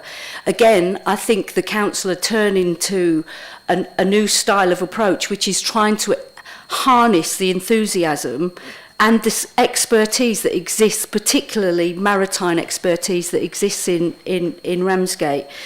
I absolutely welcome the fact that we've engaged with the fisherwomen, hopefully, and that we have a real opportunity to create something really special. Hastings is a great place to be. They do great fish and they've obviously got a fishing fleet as well. And I do think that when it comes to the clock house, we're going in the right direction by working alongside Ramsgate Tunnels, which is the most visited, and on TripAdvisor it's got a high rating on TripAdvisor, all run by volunteers, and also the Ramsgate Society to turn the clock house into what will be a gem. I'd also like to say that at that meeting it's critical that Pier Yard becomes part of that development. So we need to forget about parking fees there, and we really do need to make sure we build Pier Yard into the Clockhouse development. You know, at Christmas we have literally thousands of people come to appreciate the lights on the boat owners. They don't come into town because they were rubbish. They come and they see those boats. Those images get sent all around the world. It's all local boat owners, and just imagine if we could put ourselves a Christmas market on Pier Yard like they do in a lot of other European cities. So I think there's a lot of positives to go on, but I'm also really worried about a number of things. And I'm not going to go on about the history of the port, but the history of the port does lead us to, it leads me to worry, and obviously other councillors here, that we have a potential to create future liabilities, particularly for council taxpayers, and that's what's happened. That was what happened with the agreement with Brett's and the cement batcher there. We've got a future liability until 2054, and the council taxpayers in Thanet will keep having to pay for berths to be replaced for Brett's. Okay, so that's one thing that worries me, and it's quite sad that we can't scrutinise any potential lease agreements, and we have to put our trust in the people that are making the decisions, that we'd never, ever, ever allow that sort of lease agreement to be signed off again. I've got a bit of a worry about it being a provider. So because I'm feeling, you know, we're handing the port over to a provider. Do we lose control of what that provider could bring into the port? So, you know, there are lots of people who would probably want to bring stuff into our port because nobody else will have them. For example, live exports, hazardous cargo. You know, I also think that the misconception that we can pick up the slack from Dover is completely wrong. As somebody who used Dover on a regular basis to travel to France when I was a teacher every holiday, the impact is school holiday or when the French are on strike. Other than that, there is lots of capacity at Dover. So we can't operate a port on the scraps that Dover offers us when everybody's trying to get out of the country for 2 weeks in France. Sorry, I'm just going down there. Part of the port is also owned by the Crown Estate, so if we made the Crown Estates exactly aware of what we're doing, I mean, there's a demarcation somewhere, but part of it does belong to the Crown Estates. So I think I've covered one or two things, and they're not too difficult. But overall, I'm really positive that we're moving in the right direction.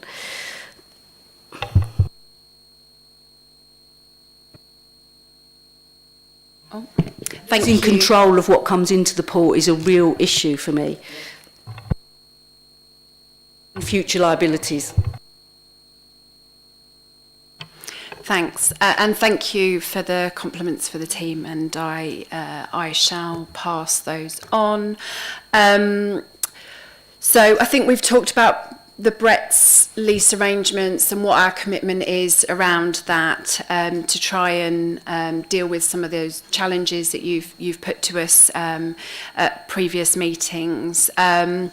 And we, as I said previously, we've brought in a really excellent team who have got experience of this very thing that we're doing at other ports. So they know the process to go through, they know the things that we should be looking for, and they know most of the marketplace as well. So that's incredibly helpful for us in terms of reviewing what comes forward. And as it is a concession agreement and a lease arrangement, those two things work together, and we'll have different clauses and requirements as part of both of those. And so we've got experts that are reviewing those. So that was your first question. So the second question was about handing over the port to a provider. So the decision was either we run the port ourselves and we take an element of risk, which is about employing the staff, employing the team, and building ourselves back up, because we did once upon a time run the port previously, or we do what we're doing now, which is hand over some of that risk to a third party, whilst remaining in control of some elements, because we've got things like the concession agreement and the lease arrangements, which is slightly different to how you would run with an operator bringing ferries in. I can pick up the points around, are we able to make sure that certain things aren't being bought in? I don't know the answer to that. I can take that away and feed back. And the point about taking some of the challenges that Dover has, it is more about that unaccompanied freight. So that's less about the impact of school holidays and the other bits that you mentioned, but particularly the fact that on their land and the way that their scheduling is, they struggle to bring in too much unaccompanied freight, and that is a significant marketplace. And as I said, some of that is going up to London at the moment, but if you can have it on a shorter crossing, it's better. So it isn't just about picking up scraps, and we understand that from the work that we did with Infrata, and when we put the prior information notice, the pre-market engagement out to the market. And part of the port is owned by the Crown Estate, and they know what we're doing. We've shared information with them, and they are supportive of this process because they see the port being able to be used for the basis that it was created for. Back. So are you able to give us the name of the company we've engaged to do this investigations, and can we have some examples of the ports they've previously been involved in setting up and running? Yes, we're working with a legal team called Ashford's. I can't give you information about the companies that they've worked with before, because obviously that's an element of commercial sensitivity. But they were recommended to us. They are part of the British Ports Association, and they have a number of contracts around the country with different ports, both publicly and privately owned. But we're working with them on both the port side, but also they've got a really strong public sector procurement team. I've got two more questions. One is sort of, I'm trying to put in my own words in my head. I think I understand that we're undertaking land-based survey work in relation to Border Force, and we're also undertaking waterborne survey work in relation to all our berths. Okay.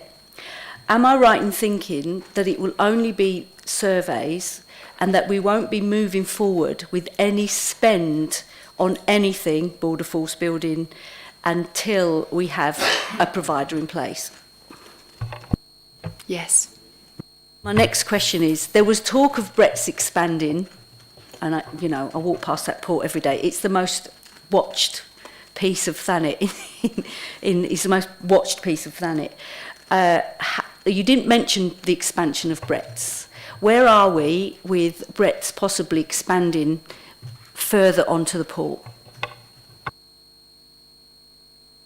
So our commitment in, I think it was June last year in that report, was that we would do a kind of best value process. So we would understand what the offer was from Brett's in terms of the space they were looking for and what the offer is from an operator, and then be able to review that from a value for money and best offer perspective.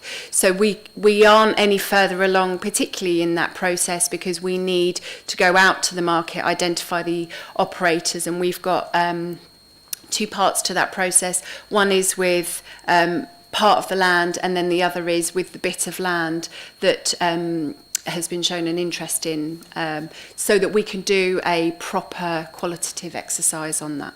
So that won't go forward until we've been out to the market for an operator. Be able to answer this question, but Brett's operate two distinct companies there, which is how they avoid paying certain things. Brett's aggregates and Brett's cement plant. Is it both that want to expand, or is it one? And if it's only one, which one is it? You're right, I can't answer that question, but I can take it back. Matt, did you want to come in? I was going to, the question was asked in terms of whether we lose control and whether we can dictate what does and doesn't come in. The issue that we faced previously with regards to live animal exports is if you have an operational berth and the capacity to accept it, you can't refuse it. So it wouldn't matter whether it was us or another operator. Live animal exports, if they want to come to Ramsgate, can come to Ramsgate. Shut the port then. Councillor Bright. Bright. Thank you. So obviously that's something that we just need to lobby upwards with in terms of live animal exports, because I think that's a moral. No, exactly.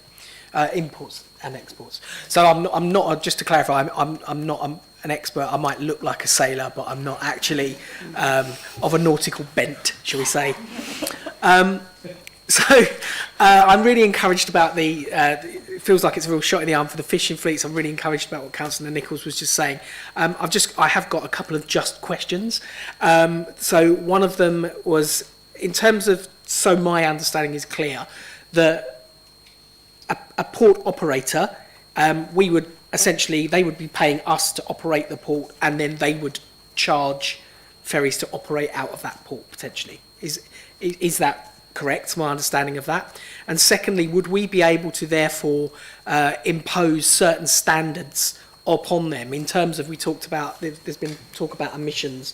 I'm obviously concerned about emissions as much as anyone else. I think I'd be interested to hear about how potentially the port would compare to 1% of UK CO2 emissions that would happen if we had an airport in Manston. I think we need to keep everything and work towards net zero as much as possible. So could we potentially say to any operator, you need to keep standards of emissions within a certain line, otherwise they'd be liable to either paying a fine, offsetting, something like that. Sorry. Thank you. You'd think that your first question about the kind of payment mechanism would be simple. There's a number of elements to it. So there would be a lease arrangement, so there will be a charge for the use of the land, and then there's the concession arrangement. The port operator can charge or charges the ferry operators to come in and out, but there is also a fees and duties that we charge as well, and that's about our statutory duty to run and manage the port. So there are certain things that the port operator will need to do at the port, and then there'll be certain things that we have to continue to do because we are the holder of the port in statute. So it is slightly confusing in terms of how the funding comes across, but essentially we will be paid for providing the concession at the port, but we will also be charging a set of duties and fees around the management and maintenance of the port, and then there'll be a lease arrangement.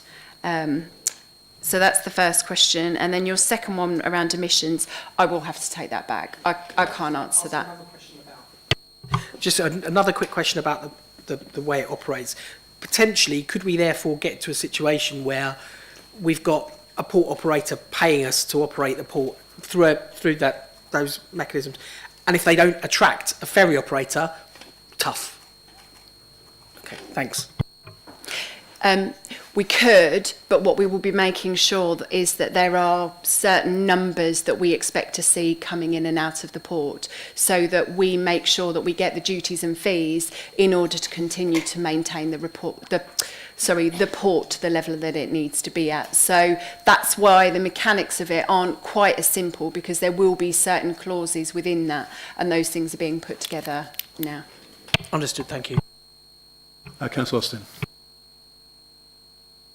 Thank you, Chair, and thanks, Louise. It's great to have this detail of report here, and I'd like to echo what Becky said about the event and what other members have said about the positive feel of all this reporting. Obviously, we all share some concerns about the port, and that's why we're asking such detailed questions. I just wanted to add a couple of bits of information and ask one question, if I may. The first bit of information was that after a previous meeting, I asked Mike Humber individually why we hadn't built capital money into the project to buy a dredger again, having sold our previous one. And he told me it was a lot more complicated than that, and that we'd need two different kinds of dredgers, etc. And I wonder if we could get some kind of a written response from Mike to explain that to those of us who are not remotely technical, like Councillor Davis, and needed explaining in words of one syllable, please. Would that be possible? Thank you. The second thing was a point of information, which is the issues about sustainability and emissions that we've talked about there. And obviously this is rather a new field for us. Becky mentioned the levels of expertise that we have in this area. The relatively new head of sustainability for a very well-known ferry company lives in Ramsgate and is in fact a Green Party member. And if we want some initial, off-the-record advice about something, I'm sure that person would be willing to give it.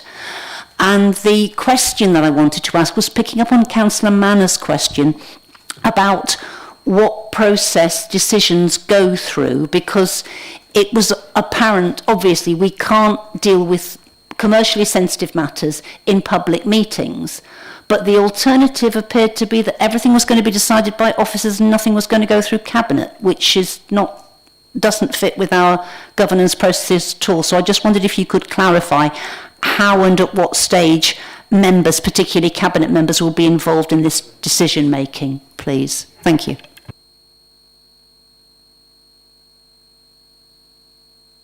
I mean, in relation to this, obviously Cabinet makes a decision to proceed with the port, following careful consideration set out in the decision report and with a detailed options analysis and all the financial and legal implications carefully considered.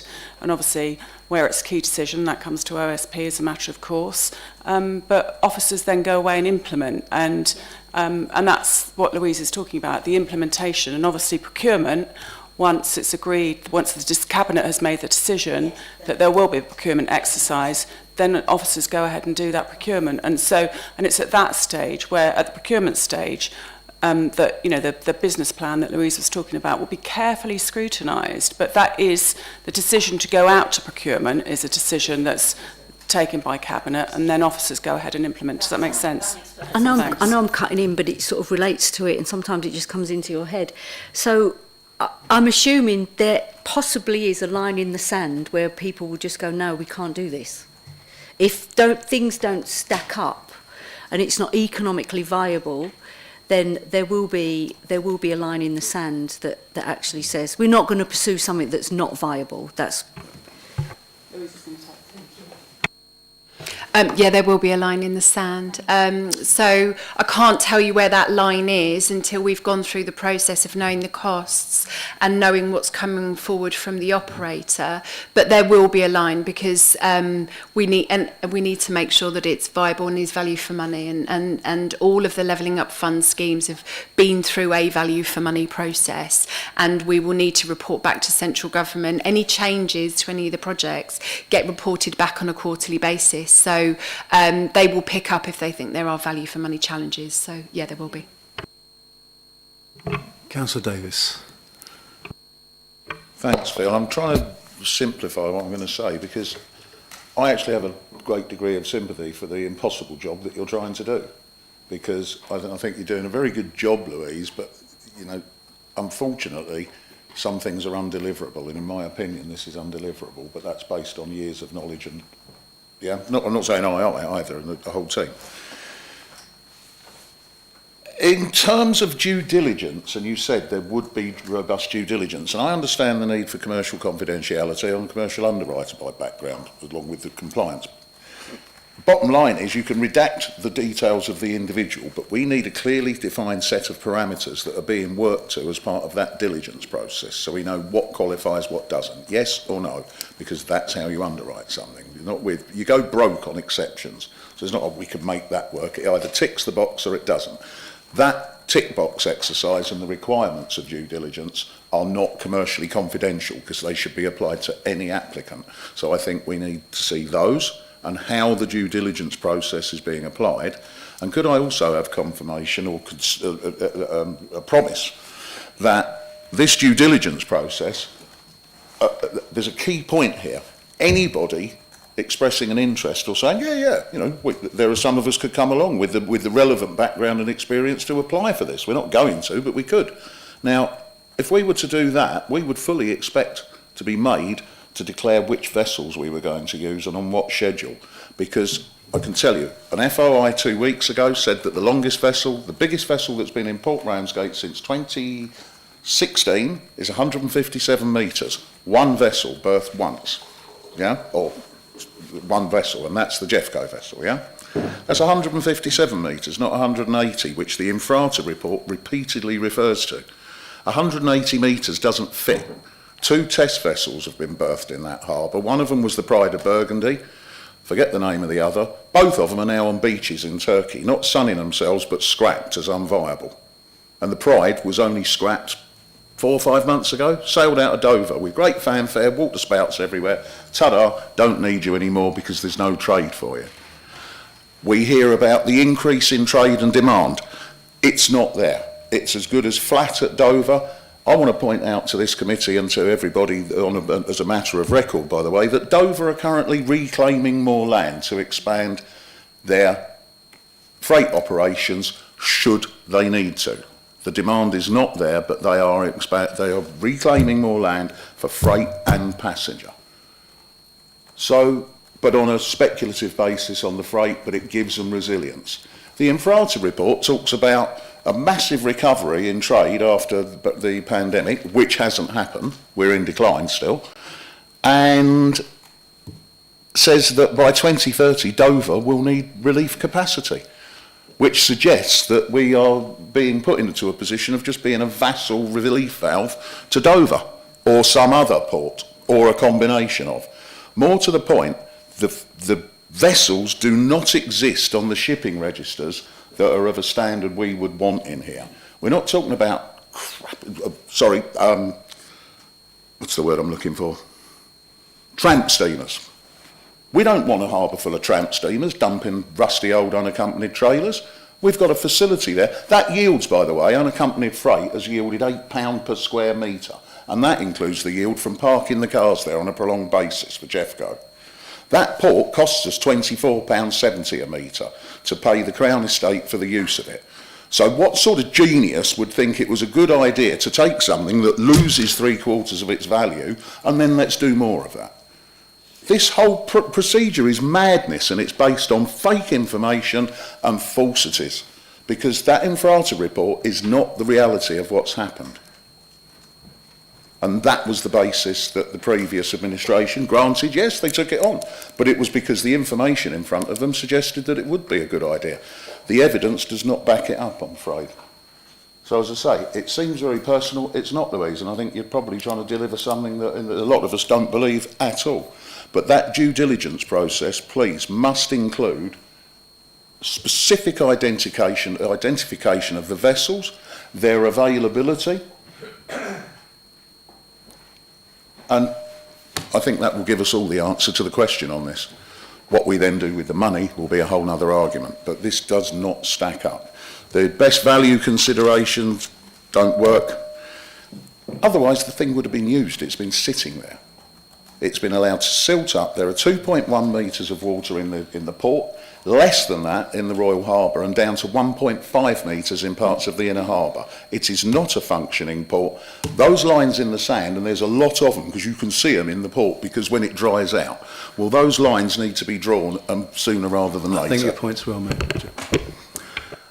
Any further questions, members? No? A couple from me. I don't know if you already answered it. Have we had any expressions of interest to be a port operator? Is there many that we can choose, or is it just one standalone applicant? So I think there's two answers to that question. In the pre-engagement process that we went through, the purpose of that is to say to the market, are you interested? If you're interested, here's a set of questions. Could you complete them? Because what that will do is help us to put together the tender documents to make sure that we are gathering market information in that process. It's a really common process and we use it in lots of different ways. So there were a number of expressions of interest in that. I think both the current leader and the former leader have both talked about engagement that they have had with operators who have shown an interest and are interested in running the Port of Ramsgate, and that's why we are going through this open process to make sure that actually we identify the best port operator for what we want to see at Ramsgate and for what we know the interest is in from the marketplace. So I can't name any of them and I can't identify them for commercial reasons, but we have had interest. Yeah, I think it's the point I was saying. It's important that we choose someone that fits what we want out of there, as opposed to accepting somebody coming along and doing exactly what they want, which probably takes me on to our next point. I mean, we're going to invest 12.5 million. You know, if we get a port operator and we have no control over what they do, I mean, what benefits will it bring to Ramsgate just having unaccompanied freight going through there? So there are jobs that will be created as part of that. The expectation is that it wouldn't be all unaccompanied. There would be accompanied freight. I think the point I was making about that is that Dover's scheduling and current land availability doesn't allow for lots of that, and we know that one of the ferry operators from Dover has gone to a number of ports up the line to be able to do some of that unaccompanied freight because they can't do it out of Dover. But we do expect some accompanied freight as well, and all of that creates jobs. There will be jobs in border force as well. I mean, they will need to add to their capacity as part of this. So, you know, it's about job creation, it's about providing opportunity at the port, it's about making sure that there is a diverse business mix down there, and that was always the challenge before. There was only one business at the port, and now we've got a number of different business interests down at the port, and it's important to have that diverse mix down there, so that we're never reliant on any one type of industry. Yeah, I totally agree. I mean, 12.5 million could create a lot of opportunity in Ramsgate, you know, as opposed to like creating 50 jobs at the port. Also, one last question and a direct question. This council has taken a position where we don't move levelling up money from Margate to Ramsgate. Now, bearing in mind, there's been some action this week with regard to Dreamland. Can you confirm 100% that that position, with moving money from Margate to Ramsgate and vice versa, that is a position that this council will continue to take? I'm surprised it took so long for that question to be asked this evening. Yeah, I did think it would be one of the ones at the top of the list. The leader is committed to ensuring that the funding sits within each of its own town, and any reallocation will take place within those towns of funding. So our intention is not to move money from Dreamland across to Ramsgate. So we will be working on that basis. Thank you, Louise. And based on that, thank you for coming along this evening and having a grilling from us again. Okay, moving on to item 7. I'm just going to roll that back. Is there any recommendations we want to put into that report before we send it back to Cabinet? Can we just have regular updates? So if there's any situational change, then can we have updates as soon as possible with any of the money we've got, whether it's Ramsgate or Margate? Sorry, Broadstairs, you've not got anything, but any of the money that we've got in, can we? If there's a situational change, can we have an update? That's. Yeah, and I'm Louise, as always, willing to come along to our committees, and we've seen her a number of times in the last several months. So. Okay, moving on to item 7, the review of the Overview and Scrutiny Panel work programme for 23-24. So I presume you all looked at the report, and there are a number of topics that we were going to look at about scrutiny reviews going forward. We had fly tipping down as the next one, but we've talked about it tonight. Do we still want it on that list as a review, or are we all happy to remove that now? Councillor Austin. Can I suggest that we pause that for the moment while we see what the impact of the new proposals is? We can always come back to it later. Okay, perfect, yeah. And obviously there's been some final meetings this week to do with the previous scrutiny review, which is excellent, and that's coming to fruition soon, and we should see that report probably at the next meeting. And the next review that we're going to look at is about grant funding, and about any grant funding that this council might be missing out on. Is everybody happy that that one is the one we're going to take forward? Okay. May we just reassure Louise that what we're not thinking about in terms of grant funding is to overburden her team with anything else just at the moment, but about other sorts of funding and other sources of funding and ways that we can work more broadly with the community to bring more money into Thanet, but not via Louise's already overstretched team. Perfectly put. Councillor Wing. I mean, I don't want to create too much work either, so a nice little spreadsheet would be okay. But is there any chance we could have some examples of the type of grant funding that housing's got quite a lot, but we could have some examples of the type of funding that's come in? I mean, in our ward, Ellington Park has been, I went and had my lunch in the cafe. It's been such a fabulous thing. That money has been the best spend of money, of grant money that came in our ward. It's just, he's just turned a whole park, a special park, into a magical place for the community. So I don't know. And without discussing it now? Yeah, without discussing it now. But the impact of grant funding, and that was a community-driven fund that the community drove that one. Perfect, yeah, and as I say, yeah, all questions to be asked as part of that review. And another topic for review that came up, and it comes from something that Councillor Christian Bright always talks about, is about events. And I'd like to set up a review after the grant funding one to look at how we deal with event planning and etc. Yeah, I think that's a great idea. Thank you. Yeah, so I think it's my point is we talk a lot about, just to remind everyone, we talk a lot about heritage in terms of building. I'm just about to cough, so excuse me. We talk a lot about sort of our buildings. We have a lot of heritage events throughout Thanet. I think they should be supported, and it would be lovely to see how we could support them as a community and how we actually expand them and have more of them. So I think that would be welcome. Thank you. Yeah, sure. It was part of the tourism review discussion the other day. It said, how events is part, it's a fundamental part of our tourism offering, and how we seem to have not so many events as we used to have. So we look at the reasons why that is, and how we can try and bring more events forward. So we'll put that as the next one on the list. Yes, sure. I just wanted to say it might be worth speaking to Penny Button as the head of service. We had a discussion at a meeting recently about an update to the events policy, so you may want to speak to her about a kind of timing of your review to make sure that it aligns with the work that they're doing, because there's no point doing it after or before. It might work well together. Perfect. We will definitely be speaking to Penny. Anything else? I was going to say we didn't get a cabinet presentation this month.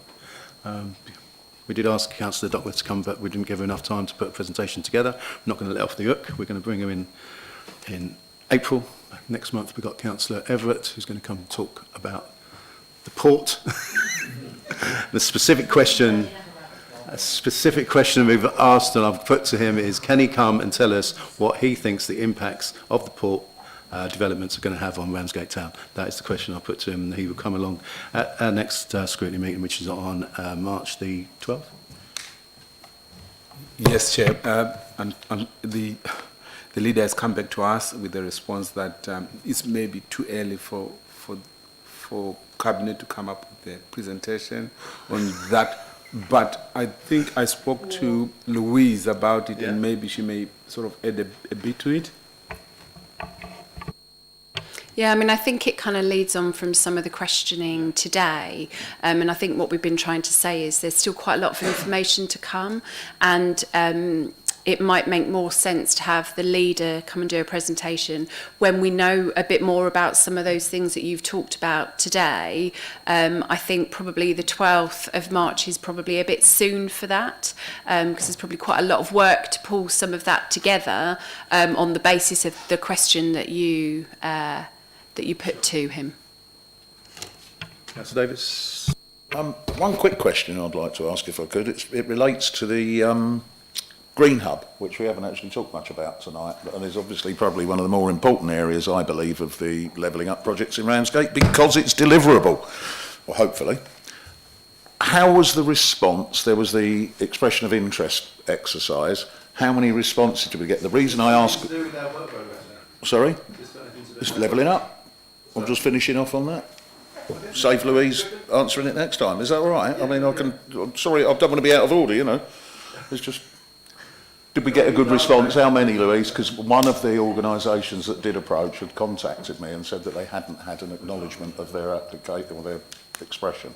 So I didn't, but it happened, of course, during the middle of that technological issue. So I don't know whether that's anything to do with it. But did we get a good response, and is that... Sorry.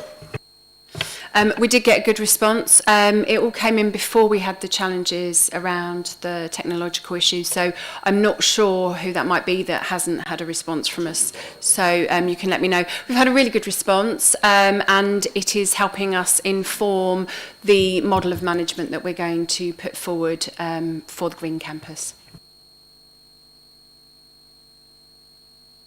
Can I carry on now? Okay, thank you.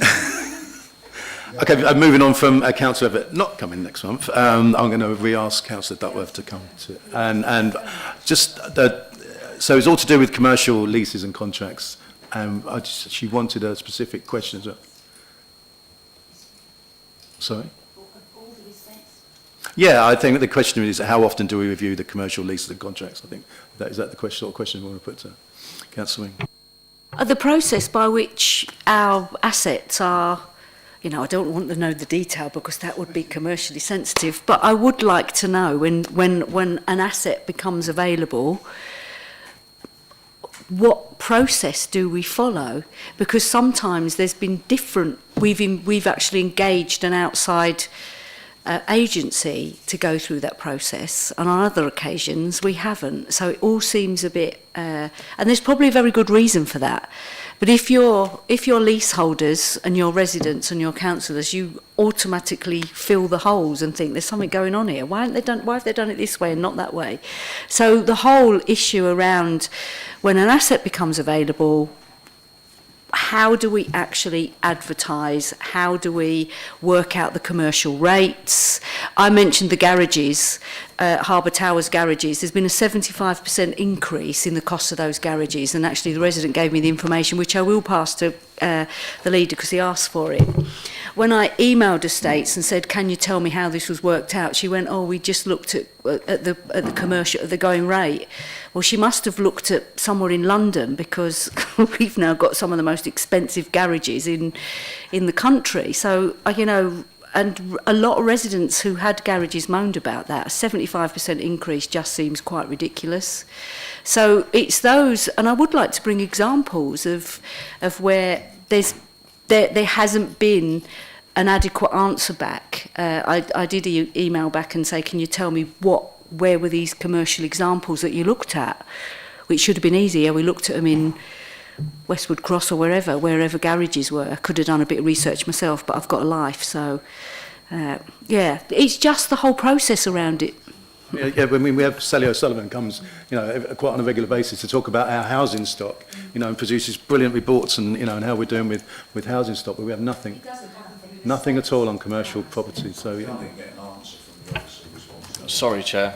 Can I just to say that the garages are HRA, they're not general fund. So estates is Andrea, and she looks after our commercial estate, which is all the general fund properties. Housing look after the rents for the garages. They're two separate things. So if you want a presentation, they're separate. Yeah, no, And it's garages commercial, we are commercial. Garages were in the overview and scrutiny meeting before Christmas when we talked about housing as well. So there's a whole section of it on garages. Yeah, but yeah, it's You're a commercial. resident, you wouldn't necessarily assume that garages are part of, I mean, they're part of Harbour Estates, but I have a Bay 9 above. It's very difficult to find somebody to talk to. And for a whole year, they didn't charge me anything. I back paid when I reminded them I needed to pay. So I also think there's some missed opportunities. I think there's at least two people up with me that haven't paid a bill for ages. So, and the garages hadn't paid bills for ages, and then they got this massive bill. So there's a whole level. It must sit outside housing in a sense because you're normally housing is normally so well presented and.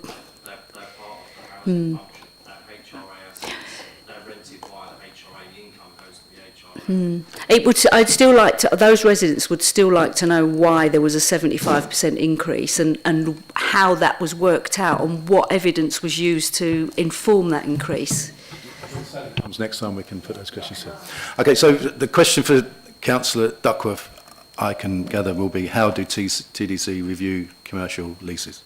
Is that happy with that? Okay. Right, moving on to item 8, the forward plan exempts and cabinet decision list. Anything anybody would like to add or consider? I'm all happy with that. Okay, that concludes the business for tonight's meeting. I declare this meeting closed at 9:23. Thank you, everybody.